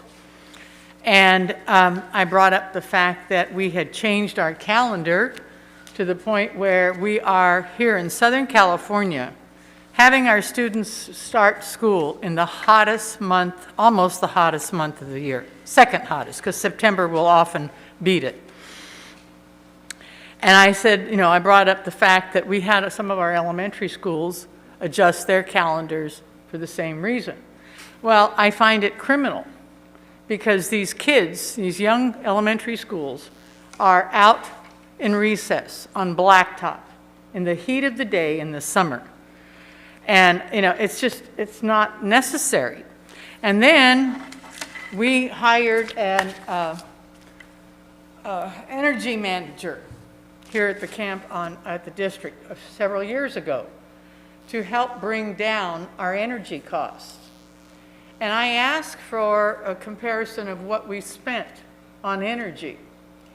And I looked over these charts, and we spend upwards of probably $70,000 a month for the month of August. And then September is about the same. Actually, in 2019, September went down a little bit, but 2019 was an unusual year. But still, looking at 17, 18, and 19, August and September are anywhere from $600,000 a month to $350,000 a month, and that was in 2020, when we were we weren't in school yet. Were we? Yeah. No, we started school in August. So August went up. But then I look at the months of May and June, and they're almost half. So our costs in May and June are almost half of what they are in August and September. So if we were being considerate of energy and how much we use, why do we start school in August when we have to run our air conditioners full time to combat the outside heat and the heat of all the students inside, as compared to when we had June, where we wouldn't need to run the air conditioners as hard? So it's a money-saving proposition if we would go back to starting in September. I would prefer starting in October, actually, if I was going to be totally climate conscious. But I just feel that we changed our calendar, I think, for a semi-valid reason. In other words, I voted for it, but at the time I thought it was more important than I believe now. And it was basically for our AP classes, so they would have an additional month of learning time, so when it came time to take the test, they were better prepared. That was my understanding. Okay, and then I discover that so many of these AP students, they take these tests, and if a large number pass them with the 3 or better score. But then not all colleges take the credits. So then, unless they go to a Cal State school, the chances are they will not be getting full credit for them. Private colleges don't accept them that much. I listened to a girl speaking a couple of years ago at this ROP. She was a graduate, or she graduated from Brigham Young, but she was talking about all her AP classes she took, and she said they took none of them. So she got no credit for, in her college. Well, I understand, okay, I brought this up, this has been one of my other things about that, but I understand it's also a prestige thing, that the more AP classes they take, it looks better on the transcripts. And I understand also that these kids don't have to take the class to take the test. So a student may take an AP Lit class and an AP Science class, but then they can take the AP Math, they can take, language, they can take any number of tests they want. Mm-hmm. And what got me really surprised is when I looked at the check register a couple months ago, and we spend over $500,000, that's $500,000 a year, for AP tests. They each cost about $100, right? And so if a kid can take 4 to 7 tests if they want, and we are paying for them. Okay, that's a different battle. But right now, what I am saying is I do not agree on this calendar. We started moving the calendar up 1 week at a time, and I think it's time we go back. And I know one of the problems in going backward is going to be the teachers and the pay, because right now they're paid at the end of August through the end of May. Okay, well, there's a way around that. I've looked at it. I marked up the calendar, and I think we can go back a week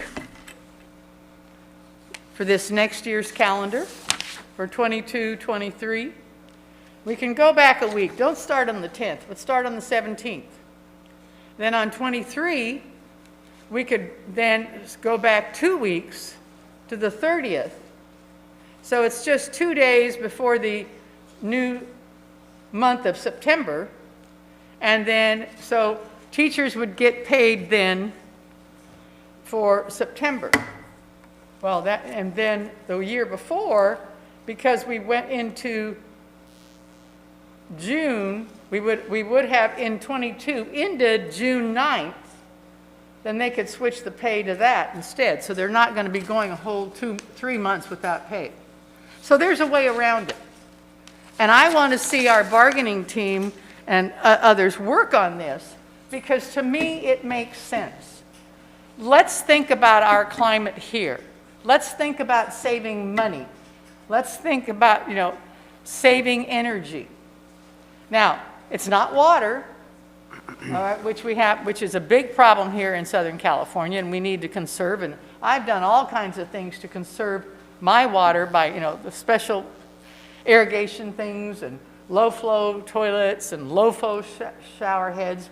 So let's be climate aware, ecological, and let's do something about our calendar. I don't think it makes sense. That's my personal opinion, and I wanted to bring it up. And so here's our opportunity to find out what the others feel about it. And I think it's time we start talking about it and doing what we can. Go ahead, Ms. Smith. I would like to say to you, we can't hug anymore, but I support and agree with you 1,000%. Everything you said is valid. Thank you. All right, so let me ask a practical question. I see that we have 2 board members who are looking at maybe not supporting the calendar.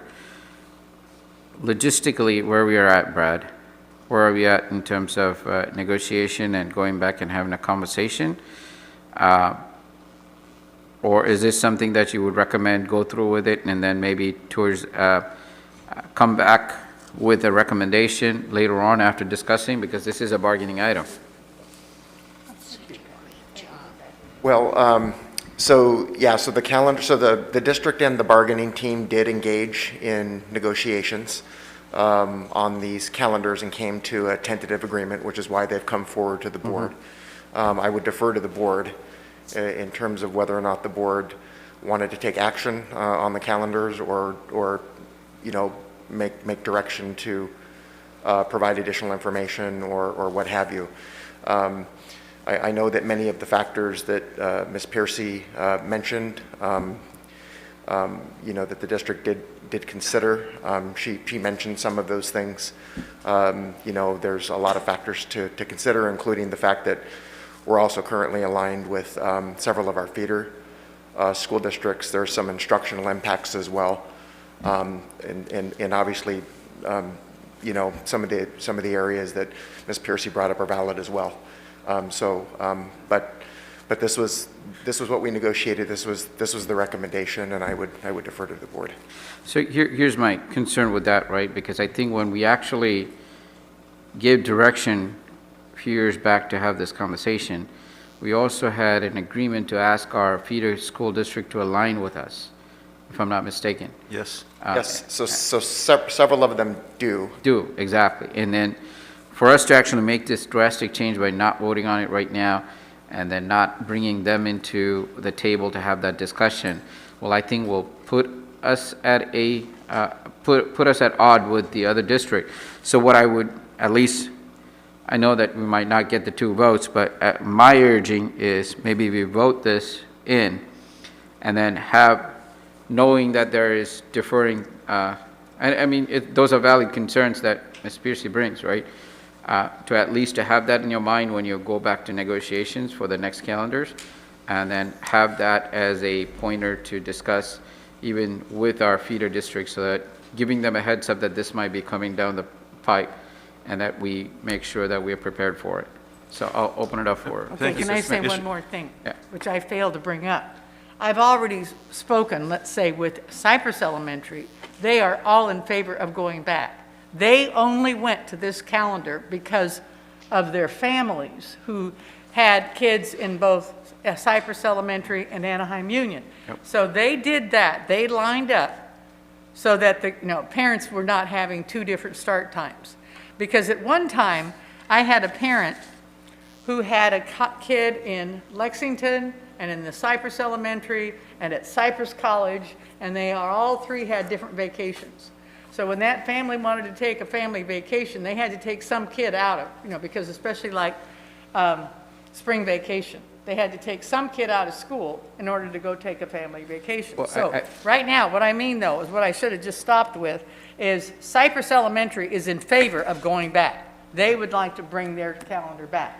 They only did it because we did it. All right, good to know, and maybe you could take that into consideration, Mr. Jackson. Some of the other considerations that we discussed way back when is by changing the way we are to now, the semester ends at the break of winter break. So when the student goes on their break, they don't have to worry about any finals coming up in January.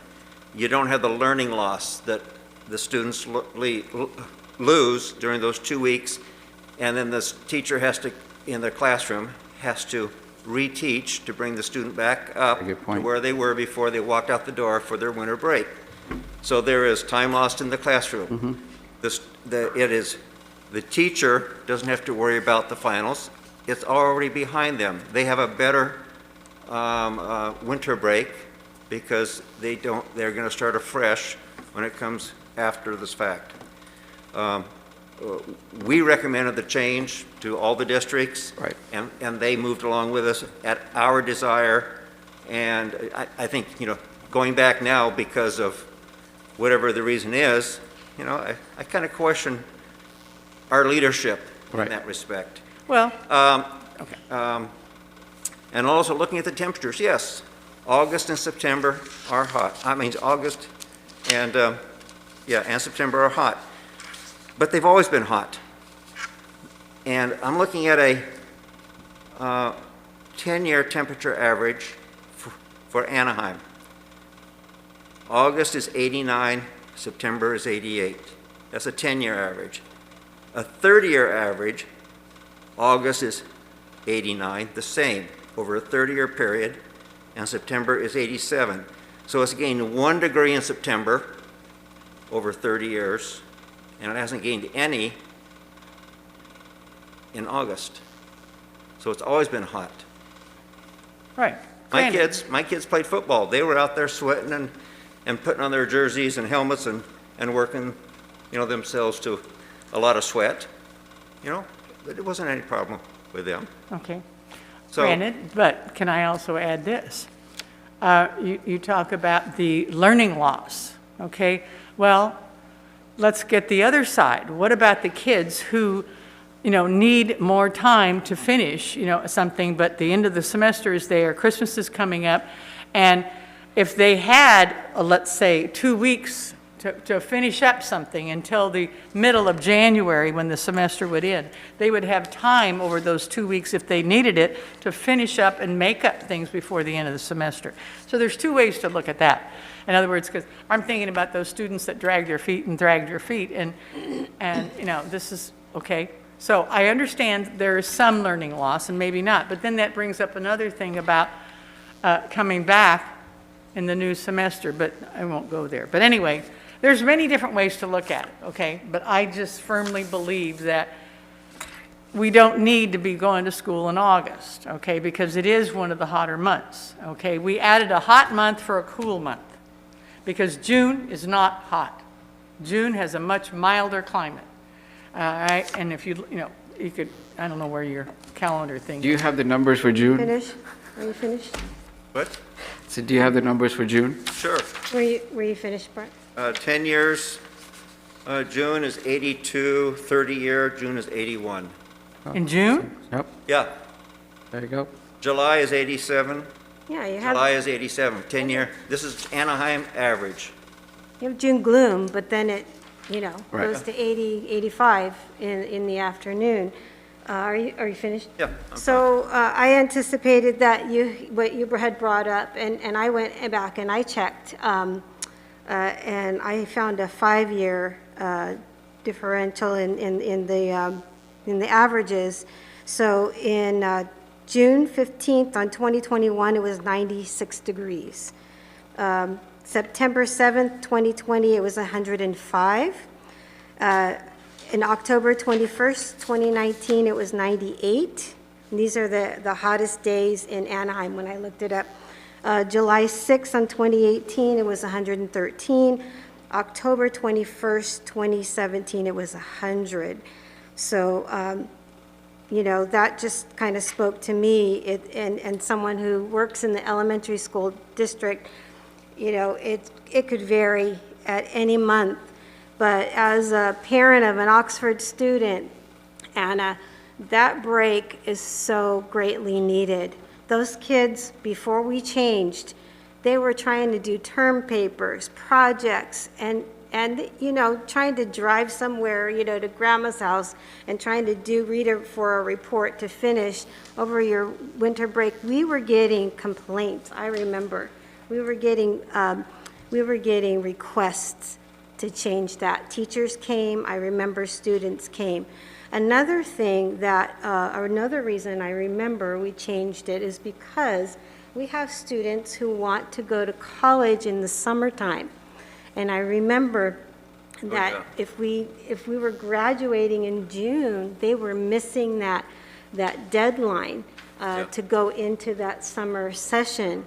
And so, you know, those were the reasons I really remember. It was especially that having that winter break time for our students who were under so much pressure to try to get stuff done, and then that having that advantage to get into that college in the summertime. And those were the reasons that I recall voting for the calendar. Okay, but haven't the colleges changed their starting times too, so that they, you know, in other words, they have gone later than what they used to be? I didn't look that up. I'm not. Starting Yeah. this Starting school the year. college year, yeah. I'm not familiar with that. So, But, okay. so having said that, you know, it looks like there is, and I support approving the calendar as is too, for all the reasons that Mr. O'Neill and Ms. Randall Trejo mentioned. Although I see the validity, I think part of it is looking at the data that you presented with energy consumption. Maybe that is something that we could take a look at from our department side to see what else can we do to save, right? And also to use, I know we have Prop 39? Right. We have a whole lot of solar panels going in. Exactly. So we got solar coming in, so all that will come into fruition to help us out with those numbers coming down. I know it's not going to be tomorrow, but at least we have a pathway, and we are forward thinking in terms of those type of issues. So having said that, I'll call for a vote. I had one other thing that go just ahead. came to my brain because when we stop earlier, we're able to have summer school in June and just the beginning part of July for our students, so that they're not going in the middle of, you know, the July. You could still have summer school And as somebody who later. works in the summertime, you know, I've been enjoying that for the last couple of years. Well, I understand that, but you can also have, you know, July and August if you don't start in August. So in other words, you're just pushing it, you know, one way or the other. So it's still the same number of break months. We're not changing the number of break in the months. But, okay, I've put my opinion out there, and that of the elementary school. And the other thing I'm going to say, okay, I believe in education, but I also believe we put every advantage to those going to college. and not necessarily to those who want to just get a high school and then maybe a technical education afterwards. So like I said earlier, I am so glad we have more CTE classes for kids that don't want to go to a four-year college. Everything we have done in the last several decades has been push, push, push to go to college. Thank God this district started opening their minds and their eyes to the fact that we need more than just four-year colleges. We started doing more CTE. We have opportunities for our students now that they don't have to go to a four-year college. Right. They can go to a community college. They can get out of high school and go to work. We've had success stories already of students who have left this district and gone into a job right away, making a decent salary. And that's what I want to see more of. We got away from our shop classes, our automotive classes. We've got one or two of them left. They're not as prevalent as they were before, but we're putting other things in. Biotechnology, biomedical, Absolutely. et cetera. So anyway. I appreciate it. I don't without, agree, but, we'll see. There's 5 of us, so we'll take a vote and go from there. we'll take a vote. You can always bring it up again. Absolutely. All in favor? Aye. Any opposed? No. We have 3-2, motion passes. Thank you. All right, 10:15, initial contract proposal to AUHSD to AFSCME, and that's a public hearing. I open public hearing. Any questions or any public comment? 10:15 is not public information. Oh, I'm sorry. Initial contract proposal, that's right. AUHSD AFSCME. Thank you, Anna. You threw me off for a second there. 10:15, initial contract proposal, that's the information. Now we go to 10:16, public hearing. I open public hearing. Anybody have any public comments? Hearing none, close public hearing. And now we go to 10:17, initial contract proposal AFSCME to AUHSD. That's again an information item. And then we go to 10:18, public hearing, initial contract proposal from AFSCME to AUHSD. Open public hearing. Any comments? Seeing none, close public hearing. Going to 10:19, initial contract proposal AUHSD to APGA. That's an information item. Going to 10:20, public hearing. That's initial contract proposal AUHSD to APGA. Open public hearing. Any comments? Seeing none, close public hearing. Going to 10:21, initial contract proposal APGA to AUHSD. Again, that's an information item. And 10:22, public hearing, initial contract proposal APGA to AUHSD. Open public hearing. Seeing no one at the podium, close public hearing. Going to 10.23, initial contract proposal AUHSD to CSEA, and that's an information item. Going to 10.24, public hearing, initial contract proposal AUHSD to CSEA. That's a public hearing, open public hearing. Any comments? Seeing none, closing public hearing. Going to 10.25, initial contract proposal, CSEA to AUHSD. That's an information item. And going to 10.26, public hearing, initial contract proposal, CSEA to AUHSD. Open public hearing. Seeing no one at the podium, close public hearing.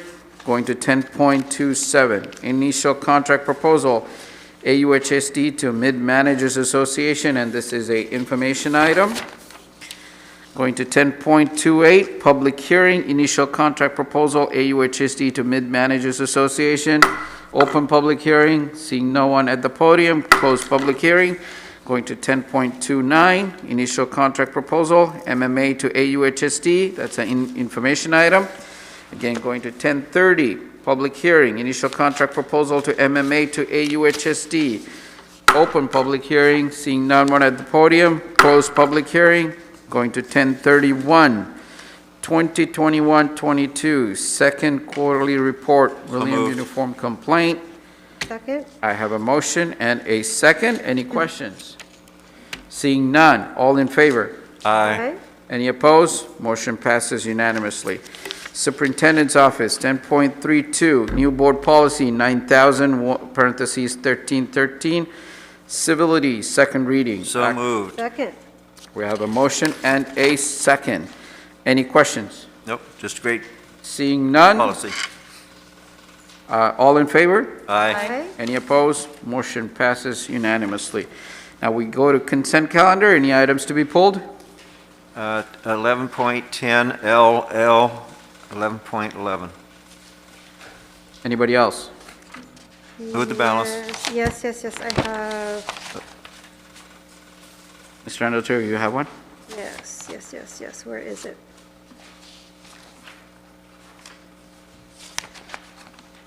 Uh, 1116? 1116, okay. Any Move the other balance then. items to be pulled? Seeing none, I'll entertain a motion to move the balance. Did. Motion and a second. Any questions? Seeing none, all in favor? Aye. Any opposed? Motion passes unanimously. You want to take 10, LL and 10, I'm sorry, 11, 10, LL, and 11 point... So moved. Second. Just together, okay. We have a motion and a second. Any questions? Seeing none, all in favor? Aye. Any opposed and abstentions? Aye. 1. So we have 401. And 11.16. So moved. Second. We have a motion and a second. And I Ms. just Randall-Trejo. wanted to get more information, more explanation of how we came to partner or get this program. And you don't have to talk about it now, well, but I would just like, maybe all the board members would like some more information about this program. I trust that it'll, you vetted this. I just was extremely curious, and so I just wanted to get more information on this. That's all. Okay, so we could probably give a Friday update to us on that one. Okay, we have a motion and a second. Any other questions? Seeing none, all in favor? Aye. Any opposed? Motion passes unanimously. All right, we are going to number 12, Superintendent and Staff Report. Mr. Superintendent, staff? Seeing everybody nodding no report, we'll go to Board of Trustees report. Mr. O'Neill? No report. No report. Ms. Randall-Trejo? Happy New Year. Happy New Year, yes. I was able to attend the AIM Fall Celebration, blown away by the student testimonials of mentorship and, the stories of them being given an opportunity to be mentored and then to turn around and mentor other students in the district. And this just speaks to volumes of who we are as a district. And it's just really wonderful to see, in spite of, we're just toppling over of the opportunities that we're giving our kids, and in spite of the challenges that we're facing. And it's just amazing that the students are coming up with innovative ideas because they've been given this leadership opportunity. And some of the things that they were coming up with, guitar lessons and, I mean, just the volume of ideas that our students came up with their mentees. And I'm so enamored. Anna, you're talking about the opportunities that this district is giving our students. Something you would think is as small as just being able to make a connection with the student is so important, so vital for our kids. And I commend Scott, if you're still here, and everyone on the team, Patty and MJ, They work so hard to bring these opportunities, to bring these people in to collaborate with our students. And it was just an honor as a trustee, as a community member in this district to see the wonderful opportunities that our students are giving and for them to give back in the spirit of our serve-a-thon. And I just want to say I am so excited that our kids are going to participate again in the serve-a-thon. Again, it just speaks to the, what we hold as a priority in this district and character, and showing our kids that the world is huge, but we can make a difference, and they can make a difference. So thank you, Michael and Cabinet and everyone who just, you work so hard, and Happy New Year. We're off to a kind of a grim start because of all of the things going on, but there are so many wonderful, absolutely wonderful things going on, and I want to thank everyone in the district for stepping up and pulling not only their weight, but carrying others during this really tough transitional time. So a heartfelt thank you to everyone. Thank you, Mr. Trejo. Ms. Piercy? Okay, this month I've had the opportunity to do a few things. Of course, since the last meeting, we had Christmas vacation and all. I hope everyone had a nice holiday and a healthy one, hopefully. I attended the Opening of Schools Task Force meeting online, as well as the Student Discipline Committee meeting. And I wish I had brought my notes from those meetings to report, but I didn't, so I'll make it very brief. Then the other night, I attended the CSBA budget briefing on the governor's new budget.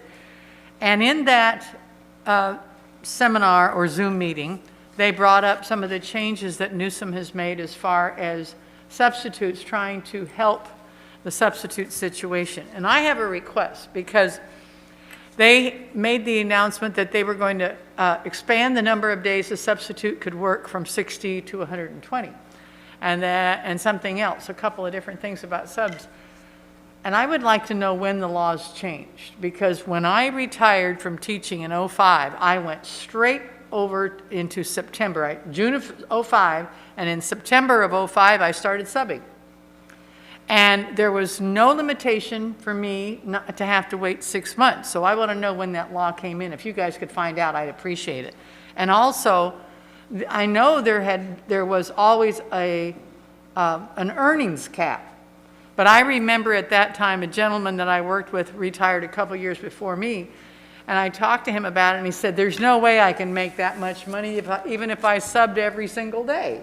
So the cap was there, but not this 6 months of waiting before you could do that. And that's hurting us right now. Yes. Because we had all these teachers who did retire or whatever, who, could, or administrators could come back if they didn't have to wait the 6 months. So hopefully he's working on that. Yes. Yes, Trustee Piercy. Yes. So in 2013, there was the PEPRA rule that went into play. So the post-retirement, it got changed in 2013. So after that, people that retire, they had to sit out and stuff like that. So 2013, the PEPRA, that's when all these kind of started happening at that time. Okay. Mm-hmm. Okay, thank you. You're welcome. Yeah, because I was curious. I didn't know it had to happen after 2005. I know that, or 2006. So. Okay, and then this morning, I attended the Career and Life Skills Lecture Series that is being put on by Cypress High School. The College and Career Access team set this up, and they're going to have monthly lecture series at Cypress High. And the first one today was Nick Pagliocini, who is a KFI 640 AM announcer, broadcaster. He does traffic, weather, whatever. He's been with them a number of years. And so he came in and answered a number of questions for the students. And it was great. And I have to tell you something he said when they asked him this question about, at school, what did you find was one of your most relevant courses? And do you know what he said? Freshman focus. when he was in Cypress High School, he had to take freshman focus. That's where they learned how to read a bank statement, how to write a check if they, of course those are ancient now. But I mean, he's been out of school for 20 some years. And credit and things like that. He said basic life things is what he learned. And he said that was the most valuable, one of the most valuable classes he took. And he remembered that. So anyway, he was very good. He answered a number of questions and then that they had, come up with for the speaker. And then it was opened up to the audience. And so being a late start day, they started the lecture series at 8 o'clock. And so a lot of the 0 period classes came in. So, and then any other students that wanted to come were free to come in. So it was the first one, and he did a great job. He really did. He got the kids really involved. And then, of course, there were a number of teachers who were still there that they had been his teacher. So they were talking and whatever. So it was really nice. And so then they did an exit survey. And I haven't had a chance to read the exit survey yet, but they were asking the students different questions about the validity of him coming in and how much they liked this idea. And thanks to Mike Matsuda, our superintendent, we're going to have Neil Sedota next month, and he will be doing the speaker series. So if any of you would like to come in, it was very interesting. I really enjoyed, and it was really neat that this guy was a graduate of Cypress High School. So they started off the series with somebody who graduated. So they're going to try to do them all, and I thought that was really good. I mean, a great idea, and I think the students really got a lot out of it.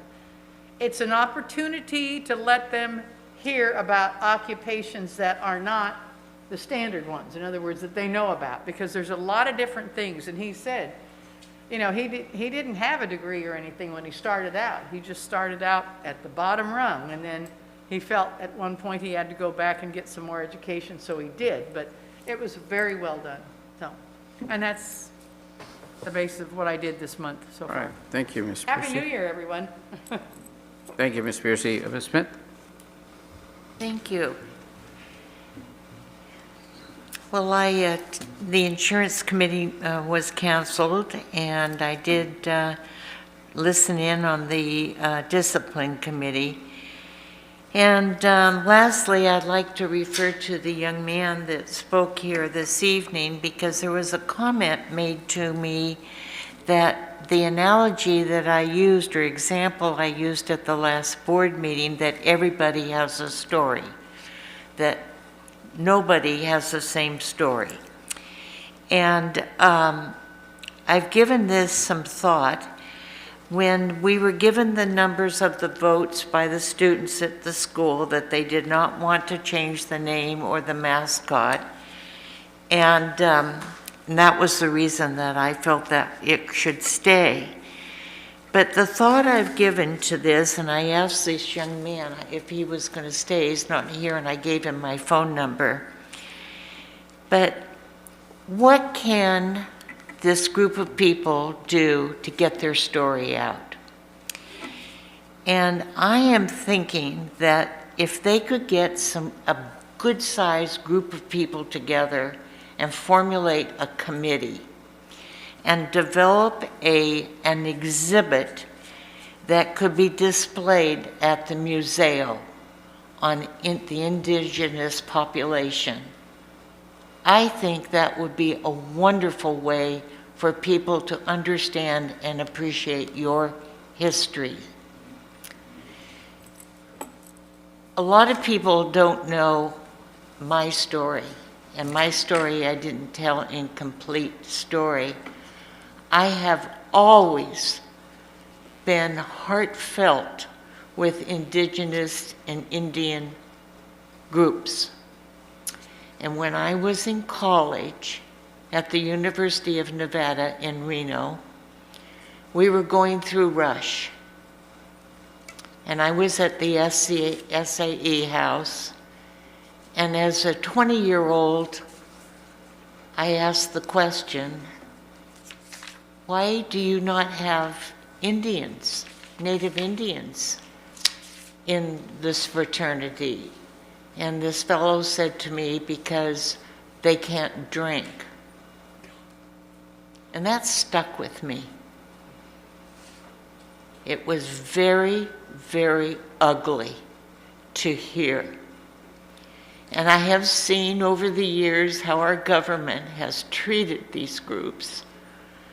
I know of doctors that have volunteered their time to go and stay in these communities and work in the pediatric groups in medicine. And all I can say is that these behaviors continue on generation after generation after generation. And I haven't seen much good. And my memory is that when it became time for the Californians to vote on casinos, I asked, why, how is this all going to be? And they said, well, it was to raise money for the Indian communities, to help them and support them. And all I can say is, where the hay has that money gone? Because I don't see it helping. I'm sure it's like every other time, every other generation, the money goes to a small group of people. So if you folks get a group together and discuss it, I'd be more than willing to participate and just be a listener, because I think the Museo is a wonderful place to start here in our community, to share your story so we could take our kids to this museum and see it firsthand. But it's because you're putting it together. You're making it happen. Your stories will be out there. And I just say God love you for all of you people. And so I hope it's a better year. It's been a rough, we're in our third year now. It's been rough and difficult, and so I just wish you all love, and I hope one day we can all hug again. And I just want to tell you that I feel very fortunate to have been on this board these years. Not everybody is great, but I can tell you that everybody in this room I love and I cherish, and it makes me sad. Manuel is going to be retiring. I'm sad already, and he's not even retired. And that's the joy and the ups and downs of being in a job like that, but I'm so blessed. And I just want to thank all of you for the people you are. For Abdullah, you're a wonderful young man. You speak so well, and I'm so proud of you. I was listening to you tonight, and I thought, I'm going to be hearing more wonderful things about you in the future. So thank you, and thank you, Mike. Thank you, Ms. Smith. I'll just go ahead and report, we had an ROP board meeting. I know that Trustee Randall Trejo attended with me.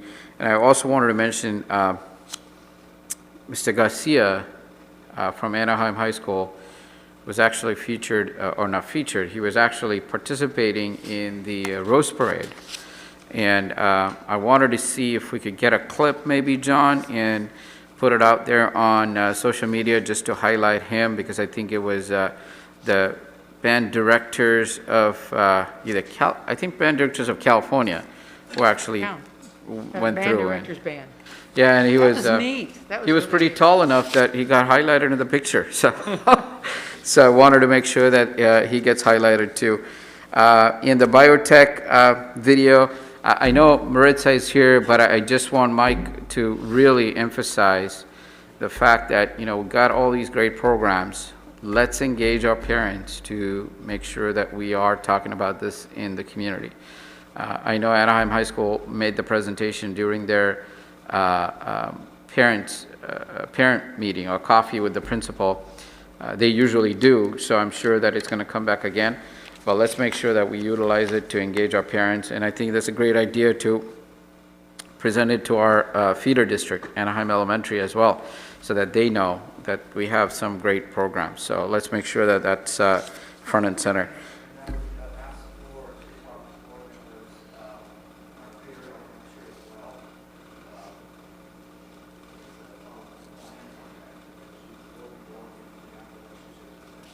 Sure, absolutely. I'll take the lead on talking to the board president. Perfect. Well, and it would be a good thing for sixth graders to see See it, video yeah. of that, because they, or of a couple of different options, so that they have the options of maybe different schools because Yeah. of what's out there, so. Absolutely. All right, perfect. And then I did attend the AIM program. It was very nice to see some of our students actually talk about their experience. So again, these are great things that we need to invite our parents to have conversations about.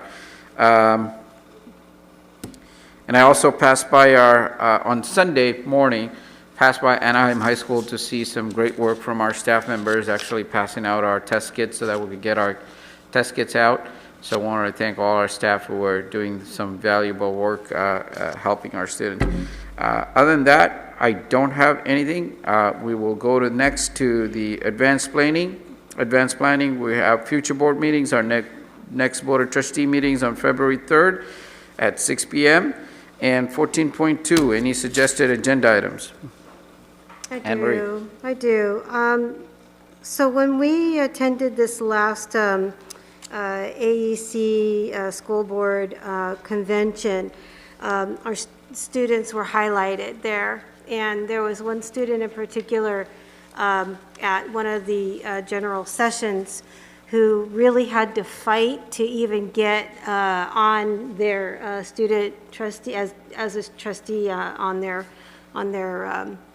dais, on the board, and really spoke about how, across their area, that they really wanted to highlight that students have capacity and capabilities of making, making decisions and being part of the committees. And while our district does highlight, and we have you here, you're a part of us, and while we have them sitting on committees, I just got to thinking that if there's a little bit more allowing our student trustee to vote on certain things. So my ask is if we could look into maybe seeing if there's a policy out there, okay? If, what the policy is, and if our trustee could actually vote on maybe like resolutions that we present. There's certain limitations, but they can do more. Yeah, I mean, they can't, personnel issues and things like that, but I just would So we'll bring that entertain as an idea if we could look into that. I will second that, and maybe Carl, we could take a look at bringing that agenda item. See what else. I yeah. think that's a great idea. Now, what student were you thinking of? Was it one of the general sessions, or? In No, one of it the was general sessions, you remember the student that was speaking? It was actually a student panel.